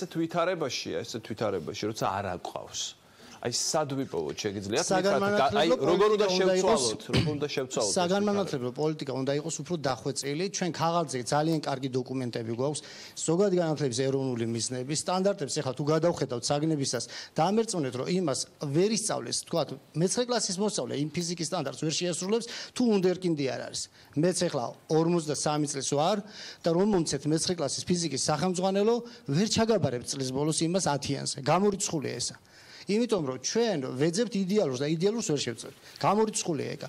და არ შეიძლება იმ თავმოწონება რომ ჩვენ გვაქვს ძალიან კარგი დოკუმენტები და ვერ მოვიპოვეთ ისეთი ადამიანები რომლებიც შეძლებენ კარგ პოზიციონირებას.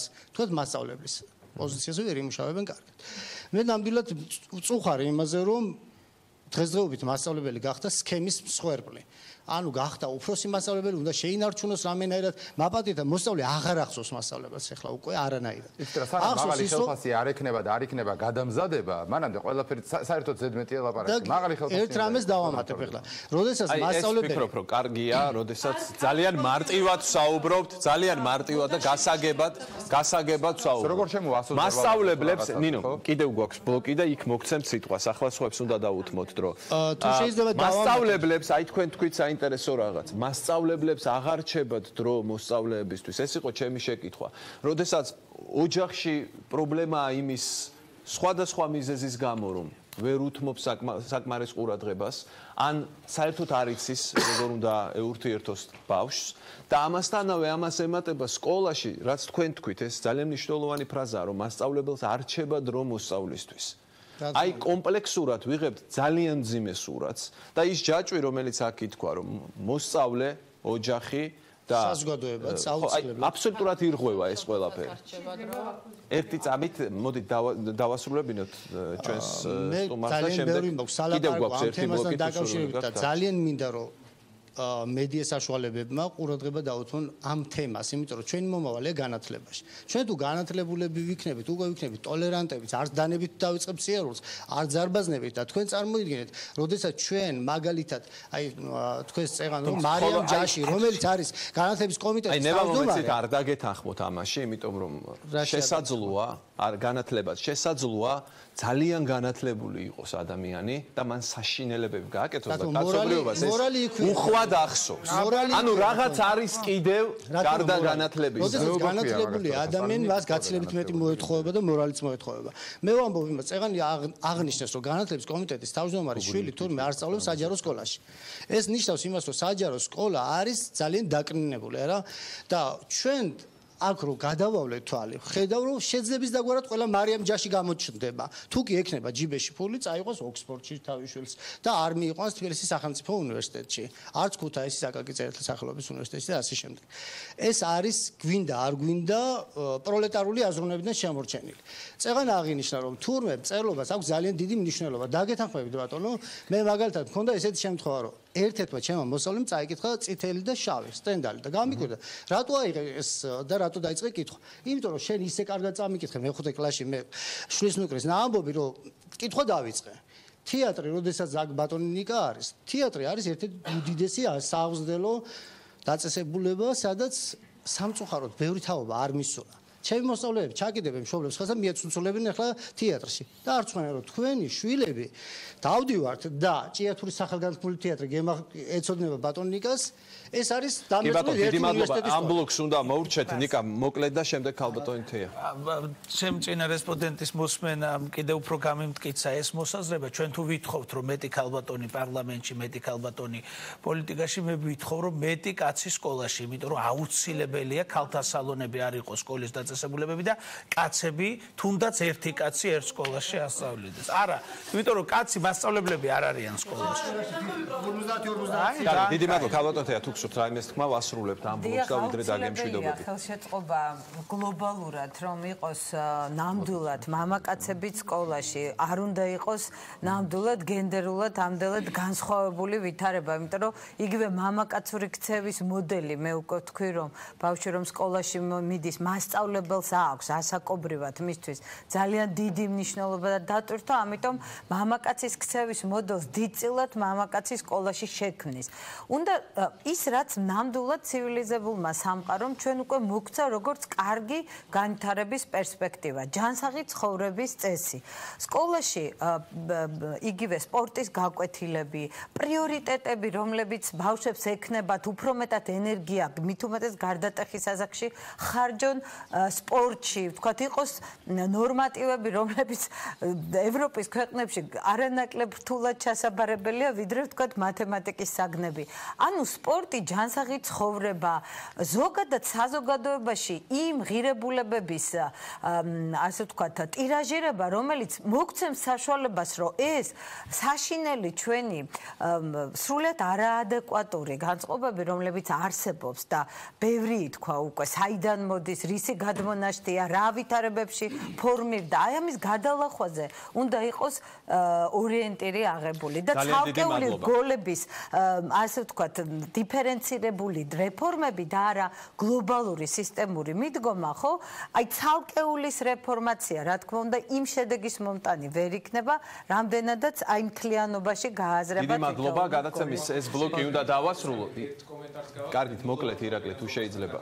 აუცილებლად უნდა ითქვას ის, რომ ამ ბოლო დღეებში ნულოვანი ტოლერანტობა სკოლებში და ზოგადად დანაშაულის მიმართ ამ ბოლო დღეებში ბევრმა ადამიანმა იპოვა პლატფორმა იმისთვის, რომ ან ყოფილი უკვე არსებული შეცდომები, რეპრესიული, ძალადობრივი პოლიტიკა გაემართლებინა და დღეს საუბრობს იმაზე, რომ აუცილებლობა არსებობს ნულოვანი ტოლერანტობის.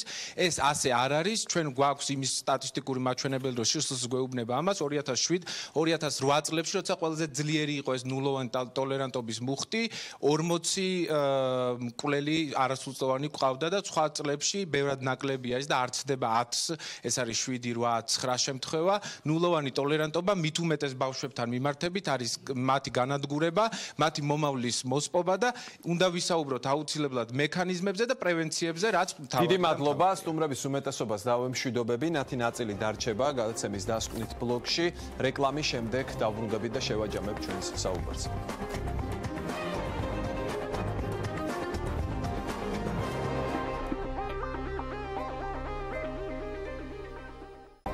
დავბრუნდით პირდაპირ ეთერში ჩვენი გადაცემის დასკვნითი ნაწილით და მე ვთხოვ სტუმრებს მოკლედ შეაჯამოთ თავისი სათქმელი, ბევრი დრო აღარ დაგვრჩა, გადავაცილეთ ჩვენს დროს, მაგრამ თემა არის ძალიან მგრძნობიარე და მნიშვნელოვანი. ნინო მთხოვდა მთელი გადაცემის განმავლობაში სიტყვას და მე შემიძლია ახლა მივცე ეს სიტყვა, გისმენთ. მოკლედ კონკრეტულზე მინდოდა გადასვლა გამოსავალს რაში ვეძებთ. რა თქმა უნდა, გლობალური რეფორმები გასატარებელია, მაგრამ რა ჭკვიანური რეფორმაც არ უნდა მოვიგონოთ ჩვენ თვითონ თუ გადმოვიღებთ უცხოეთიდან, ეს ყველაფერი იქნება დროში გაწელილი. მოესწრება ალბათ ცოტა შემდეგ თაობებს. იმათმა რა ვქნათ, რომელიც შვილებიც უკვე სადღაც შუაში არიან, არც თვალთ დაწყებითებში და არც ამთავრებენ. ამიტომ ვამბობ მე, რომ გამოსავალი არის დავანებოთ თავი, ვინ როგორი ოჯახიდან მოდის და მშობელს აქვს თუ არა დრო ბავშვი აღზარდოს. ყველანაირი ბავშვი ხვდება სკოლაში. თუმცა თქვენ ამით დაიწყეთ თქვენი საუბარი. არ მინდა მე ჩემი შვილის კერძო სკოლაში გადაყვანა, სადაც ვიცი, რომ უსაფრთხო გარემო მეტად არის დაცული და მასწავლებელს ალბათ იქ უფრო უადვილდება მუშაობა, იმიტომ რომ არ უზის კლასში 40 ბავშვი, მეტი დრო აქვს ბავშვთან იმუშაოს, მშობელთან ურთიერთობა დაამყაროს. ამით ნამდვილად იგებენ დღეს კერძო სკოლები. მინდა იყოს საჯარო სკოლაში, არა მაქვს აქ რომ სტუმარი იყო იმისავით რაღაც ეს ფაშისტური გამოხტომები, რომ ჩემი შვილის გვერდზე ვინ იჯდება. შეიძლება ცოტა აღელვებული ვიყავი და ზედმეტი მომივიდა იმ რაღაც კონკრეტული მაგალითების მოყვანა, შეიძლება არც იყოს საჭირო და რაღაც შეურაცხყოფათ არ მინდა მიიღონ. უბრალოდ ჩემმა მშობლებმა, ჩემივე კლასის, უბრალოდ მინდოდა რომ პრობლემა დაენახათ და მე ამ პრობლემით, რომელიც დღეს მაქვს და ვერ დაველოდები განათლების რეფორმას, მინდა რომ დღესვე მომიგვარონ. ამის საშუალება მხოლოდ აქვს პედაგოგს და მანდატურს და მინდა რომ პედაგოგი იყოს ნამდვილად დაფასებული, მინდა რომ მას ხელი შეეწყოს ყველანაირად, მინდა რომ გქონდეთ უფრო მეტი ხელფასი, მართლა ცოდოები არიან, იმ ხელა სამუშაოს გაწევა უწევთ, მაგრამ კონკრეტულს რაც შეეხება, ანუ რო არ ველოდოთ რაღაც კარგ რეფორმებს, რა შეიძლება გაკეთდეს დღესვე, აი კონკრეტულს რას ურჩევდი განათლების სამინისტროს. ამ პირველ ექსპერიმენტალურში მე რო ვსწავლობდი, ჩემი დროის ყველა ბავშვი გაიხსენებს, რაღა ბავშვი მოკლედ ვინც ბავშვი ვიყავით, მაშინ გეოგრაფიის მასწავლებელი ნორა ტარიელაშვილი იყო რაღაც სასწაული პიროვნება. გქონდა ჩვენ დამტკიცებული საბჭოთა კავშირის სტანდარტული წიგნი გეოგრაფიის, მაგრამ ის ქალი ახერხებდა გაცილებით იმაზე მეტი რაღაცა რომ მოეცა. ანუ მასწავლებელზე ძალიან ბევრია დამოკიდებული რაღაცნაირად როგორ დააინტერესებს ბავშვს და როგორ შეაყვარებს თავს და გაკვეთილს. მაგრამ რა ვქნათ იმ შემთხვევაში, აი საუბრობდა მასწავლებელი, თავად საუბრობდა, რომ პრობლემა არის მასწავლებლების კვალიფიკაცია. ჩვენ ხომ აი რაღაც ცალკეულ გამონათებებს ვერ დაველოდებით. მხოლოდ სამინისტროს შეუძლია ეს კვალიფიკაცია დახვეწოს. მე კონკრეტული ხა აღარ მინდა ამდენი ჩემ შულზე ვილაპარაკო, მაგრამ ქართულის გაკვეთილთან, აი ერთს ვიტყვი რა კონკრეტულ მაგალითს მაინც უფრო გაგიადულდებათ. იმდენჯერ გავიმეორე ეს წინადადება, შარშანდელი პირველი ისტორიის გაკვეთილის წინადადებაა და ზეპირად მახსოვს დღემდე. მე 5 კლასში ისტორიის გაკვეთილი ერთ-ერთი იწყება აი ამ წინადადებით, ერთს ვიტყვი მარტო რა საქართველოს ეკონომიკის აღორძინებისთვის ძალიან დიდი მნიშვნელობა აქვს როგორც ექსპორტს, ასევე იმპორტს. ბავშვები აკითხება რა არის ეკონომიკა, რა არის ეკონომიკის აღორძინება, რა არის ექსპორტი და რა არის იმპორტი. ერთ წინადადებაში 5 სიტყვიდან 5-ვე მისთვის იყო უცნობი, გაუგებარი და ძნელია მან რომ ეს გაკვეთილი ისწავლოს და მოყვეს და დააინტერესოს. ერთს წავიკითხავ, ხა Facebook-ში დადეს ესეთი ლექსი, დაწყებითი კლასების ქართულის სახელმძღვანელოში. არის ლექსი, რომელსაც ბავშვს ასწავლიან ბიჭო განაღონია და იქ არის ესეთი ფრაზა რომ ბიჭობა არის გატანა თუნდიყო 100-ჯერ ნაცემი ბიჭი არ არის გამცემი მიხვდით ეხლა აი ძალიან დიდი როლია უკვე მასწავლებელზე თუნდაც იყო ნაცემი არ უნდა იყო გამცემი მასწავლებელი ამას რა ინტერპრეტაციას მისცემს ეტყვის რომ აი ანწუხელიძის მაგალითს მოიყვანს რომ არ უნდა იყო გამცემი და უნდა იყო შენი ქვეყნის პატრიოტი და გმირი თუ აუხსნის ისე როგორც გარშემო სახლში და ყველა აუხსნის კარგად გაიგებს თუ არა აი რა ჩაშვებაზე რომ საუბრობთ დიახ თუ გამცემი როგორც ჩამშვები ისევ და აი იმიტომ ამბობ რომ როგორ სხვადასხვანაირი ოჯახებიდან მოდიან ეს ბავშვები თქვენთან თქვენ ამას ვერავინ ვერაფერს ვერ შეცვლით ვერც პედაგოგი ვერც განათლების მინისტრი ყველანაირი ბავშვი იყრის თავს საჯარო სკოლაში პედაგოგმა უნდა კარგსაც მიხედოს და ცუდსაც უშველოს ხვდებით და აი რაღაცა ძალიან დიდი ტვირთია პედაგოგებზე მესმის და ძალიან გულშემატკივრობთ მაგრამ მე როცა დღეს მაქვს პრობლემა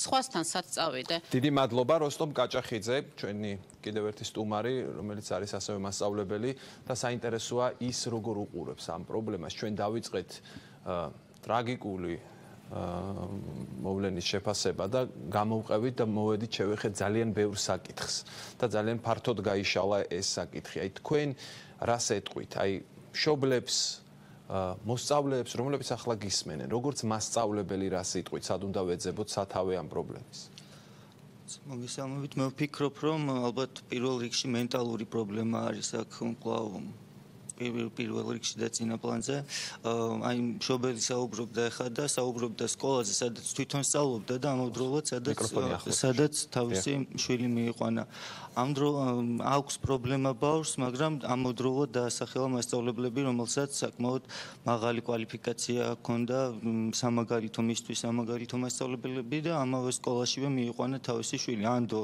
თავისი შვილი ამ სკოლას შესაბამისად მე ვფიქრობ რომ რაღაც მხრივ რაღაც უნდა მოხდეს ისეთი რომ ოჯახი და სკოლა უნდა იყოს ერთი ინსტიტუტი ერთდროულად უნდა მართავდნენ ბავშვს სახლში და სკოლაში იმიტომ რომ ეს ორი ადგილი არის სადაც ბავშვი ძირითადად მოძრაობს ანუ სახლიდან სკოლამდე სკოლიდან ისევ სახლში და ვფიქრობ რომ ანუ ბევრად ანუ მშობელს არ უნდა ყავდეს ბავშვი ბოლომდე მონდობილი და ასე ვთქვათ უხეშრად რო ვთქვათ აი მოგდებული სკოლაზე სკოლან არსებობენ ბავშვები რომლებიც მშობლებსაც არ იცნობს საერთოდ მასწავლებლებს წლების მანძილზე ასწავლის მასწავლებელი ბავშვს და მშობელი არ უნახავს თვალით შეიძლება ქონდა რაღაც კომუნიკაცია ან ტელეფონით თუ ასე შემდეგ ხო მაგრამ არ ქონია ანუ არ უნახავს ასეთ შემთხვევაში სკოლამ უნდა იაქტიუროს სკოლამ უნდა იაქტიუროს მხოლოდ თავის საზღვრებში თავის ფარგლებში და არ უნდა გაცდეს ეს ანუ ყველაფერი მასწავლებელს არ უნდა დაბრალდეს არ უნდა შეეწმინდეს ვინ უნდა აღადგინოს ეს კომუნიკაცია აი ნახეთ მშობელს აი თავად თქვით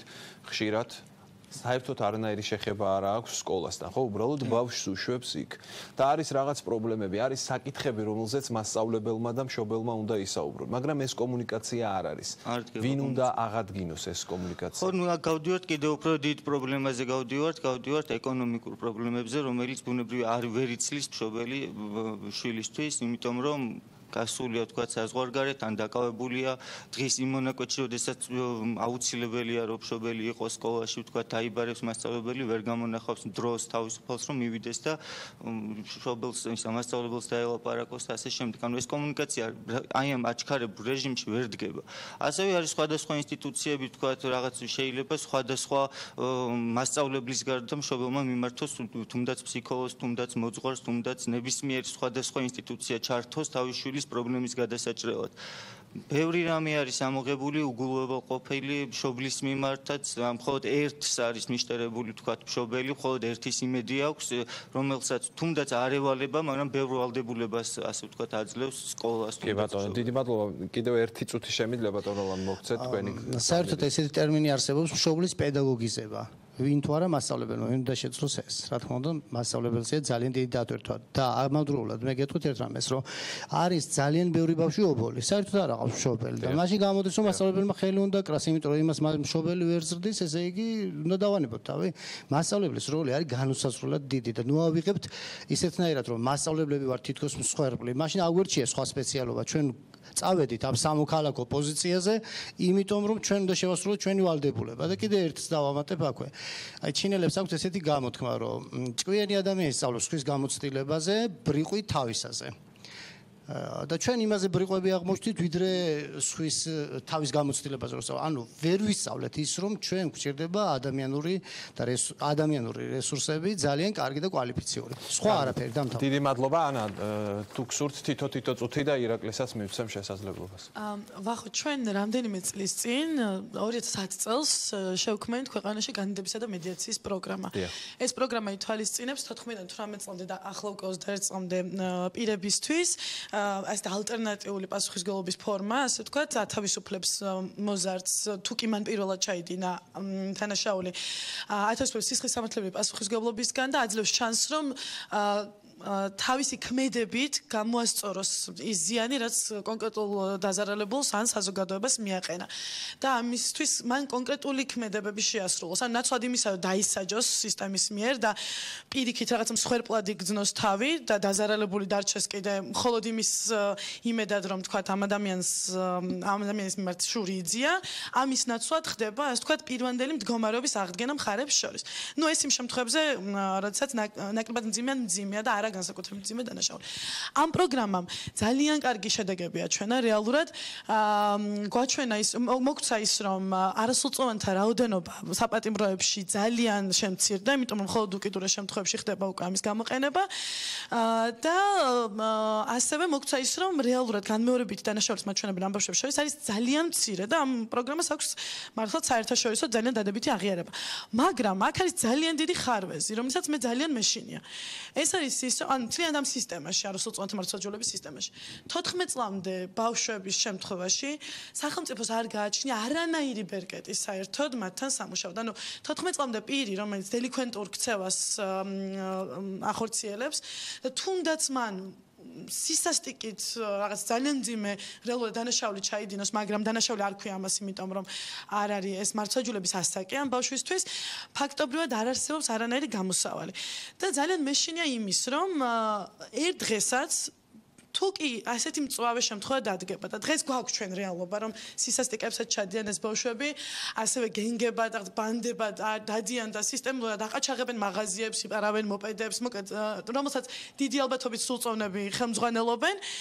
შინაგან საქმეთა სამინისტროს არ აქვს არანაირი სტრატეგია ამ თემაზე სამუშაოდ და ერთადერთი მათი მიდგომა არის ის, პირდაპირ პოლიციელებისგან მაქვს მოსმენილი, რომ ელოდებიან, როდის გახდებიან ეს ბავშვები 14 წლის, რომ მერე დაიჭირონ, ანუ ფაქტობრივად აძლევენ დიდ არეალს, რომ ჩამოყალიბდნენ დამნაშავებად და ოღონდ არ მინდა ვინმე არასწორად გამიგოს, ანუ რატომ მეშინია, რომ რამე მძაფრი თუ მოხდება, ამას მოყვება საზოგადოების მხრიდან ის რეაქცია, რომ მართლმსაჯულების ასაკმა უნდა დაიკლოს, რომ აი ზუსტად ნულოვანი ტოლერანტობა არის გამოსავალი. არა, გამოსავალი არის საღმზრდელო ღონისძიებები, რომელიც ამ მიმართულებით საერთოდ არ გვაქვს. არც განათლების სამინისტრო, არც სოციალური სამსახური ამ მიმართულებით არ აკეთებს არაფერს. და არის ერთადერთი სამტრედიის სკოლა-პანსიონი, რომელიც ფაქტობრივად უფუნქციოა. და ერთი ძალიან მნიშვნელოვანი ეს არის ქუჩაში მცხოვრები და მომუშავე ბავშვები, რომლებიც ასევე ძალიან ისეთი რაღაცნაირი ჩაბუდებული პრობლემაა. ჩვენ დაგვჭირდა ფემიციდი იმისთვის, რომ ქალთა მარძალადობის თემისთვის თვალი გაგვესწორებინა და იქამდე მაინც მისულიყავთ შემაკავებული ორდერები მაინც გამოეცათ ხოლმე მოძალადებისთვის. დაგვჭირდა სამწუხაროდ აქაც მსხვერპლი იმისთვის, რომ სკოლაში ბულინგზე დავიწყოთ ფიქრი და ფაქტობრივად მივიდივართ იქამდე, რომ სანამ რაღაცა სასწაული არ მოხდება, აი ეს ბავშვები, რომლებიც საერთოდ სისტემის მიღმა არიან დარჩენილები, ანუ განათლების შესაძლებლობას ხომ მოკლებულები არიან. ძალადობაში არიან ყოველდღიურად, თანაც მათი რაოდენობა არ არის იმდენად დიდი ამ წუთას, რომ ვერ გაუმკლდეს სახელმწიფო თუ ამის პოლიტიკური ნება იქნება, მაგრამ გეომეტრიული პროგრესიით იზრდება მათი რაოდენობა, იმიტომ 15-16 წლის ასაკში აჩენენ ბავშვებს და გმადლობ და ირაკლი ბოლოს. დიახ. რა პრობლემებსაც დღეს ჩვენ ვსაუბრობთ, ეს ყველაფერი ყველაზე მეტად უკავშირდება განათლების საკითხს და განათლების სისტემის რეფორმირების აუცილებლობას, რომელსაც ჩვენ უკვე აქ შეკრებილი ადამიანები ვხედავთ, მაგრამ სამწუხაროდ, როცა აი ამ გადაწყვეტილების ბიძგის, მუხტის წინაშე ვდგავართ ხოლმე, ეს რაოდენობა არ ცდება 200-300 ადამიანს, რომელიც ითხოვენ თუნდაც რადიკალურ, თუნდაც არარადიკალურ ცვლილებებს განათლების სისტემაში. ეს პრობლემურია და ის ქალბატონი, რომელიც თავისი შვილისთვის დღეს ელოდება რეალურ ცვლილებებს, გვესმის რომ ამ ყველაფერს ვერ დაელოდება, მაგრამ ამ დროს პასუხისმგებლობა უნდა გამოიჩინოს სწორედ იმ მანდატურმა, დირექტორმა, მასწავლებელმა ინდივიდუალური პასუხისმგებლობა, რომელიც ალბათ ისევ და ისევ მისგან უნდა მიდიოდეს, იმიტომ რომ ჩვენ ვერ მოვთხოვთ მას იქედან გამომდინარე ჩვენ ვაძლევთ ძალიან ცოტას, ხელფასს გულისხმობ, მაგრამ ვთხოვთ ძალიან ბევრს. შესაბამისად, ეს გზა არის ერთადერთი გამოსავალი, სანამ რადიკალურ ცვლილებებამდე მივართ, რის საჭიროებაც დგას. იმედი გვაქვს, რომ მსგავს საკითხებში, სადაც იქნება განათლების რეფორმის მოთხოვნები და ასე შემდეგ, უფრო მეტი მოქალაქე ჩაერთვება და სანამ მივალთ ამ გზამდე, ინდივიდუალური ინიციატივები, რომელიც არის აი აქტივისტების, საჯარო პირების მისვლა სკოლაში მოხსენებების საკითხვა ამ მწვანე პოლიტიკაზე, ფემინიზმზე, ტოლერანტობაზე, სოლიდარობაზე არის უმნიშვნელოვანესი, მიუხედავად იმისა, რომ წერტილოვან დარტყმებს აყენებს სისტემას, მაინც ტოვებს. დიდი მადლობა და იმედი დავიტოვოთ, არ ვიცი, იყო აქ გარკვეული სკეპტიციზმი გამოთქმული, იმედი დავიტოვოთ, რომ ეს ჩვენი ლაპარაკი 2 საათნახევრიანიც და ალბათ ყველა ოჯახში დღეს საუბრობენ ამ თემაზე, არ დარჩება მხოლოდ ლაპარაკად და გარკვეული ბიძგი იქნება იმისთვის, რომ ვითარება შეიცვალოს. ძალიან დიდი მადლობა ყველას გადაცემაში მონაწილეობისთვის. დღეს ამით ვასრულებთ. ნახვამდის მომავალ შეხვედრამდე.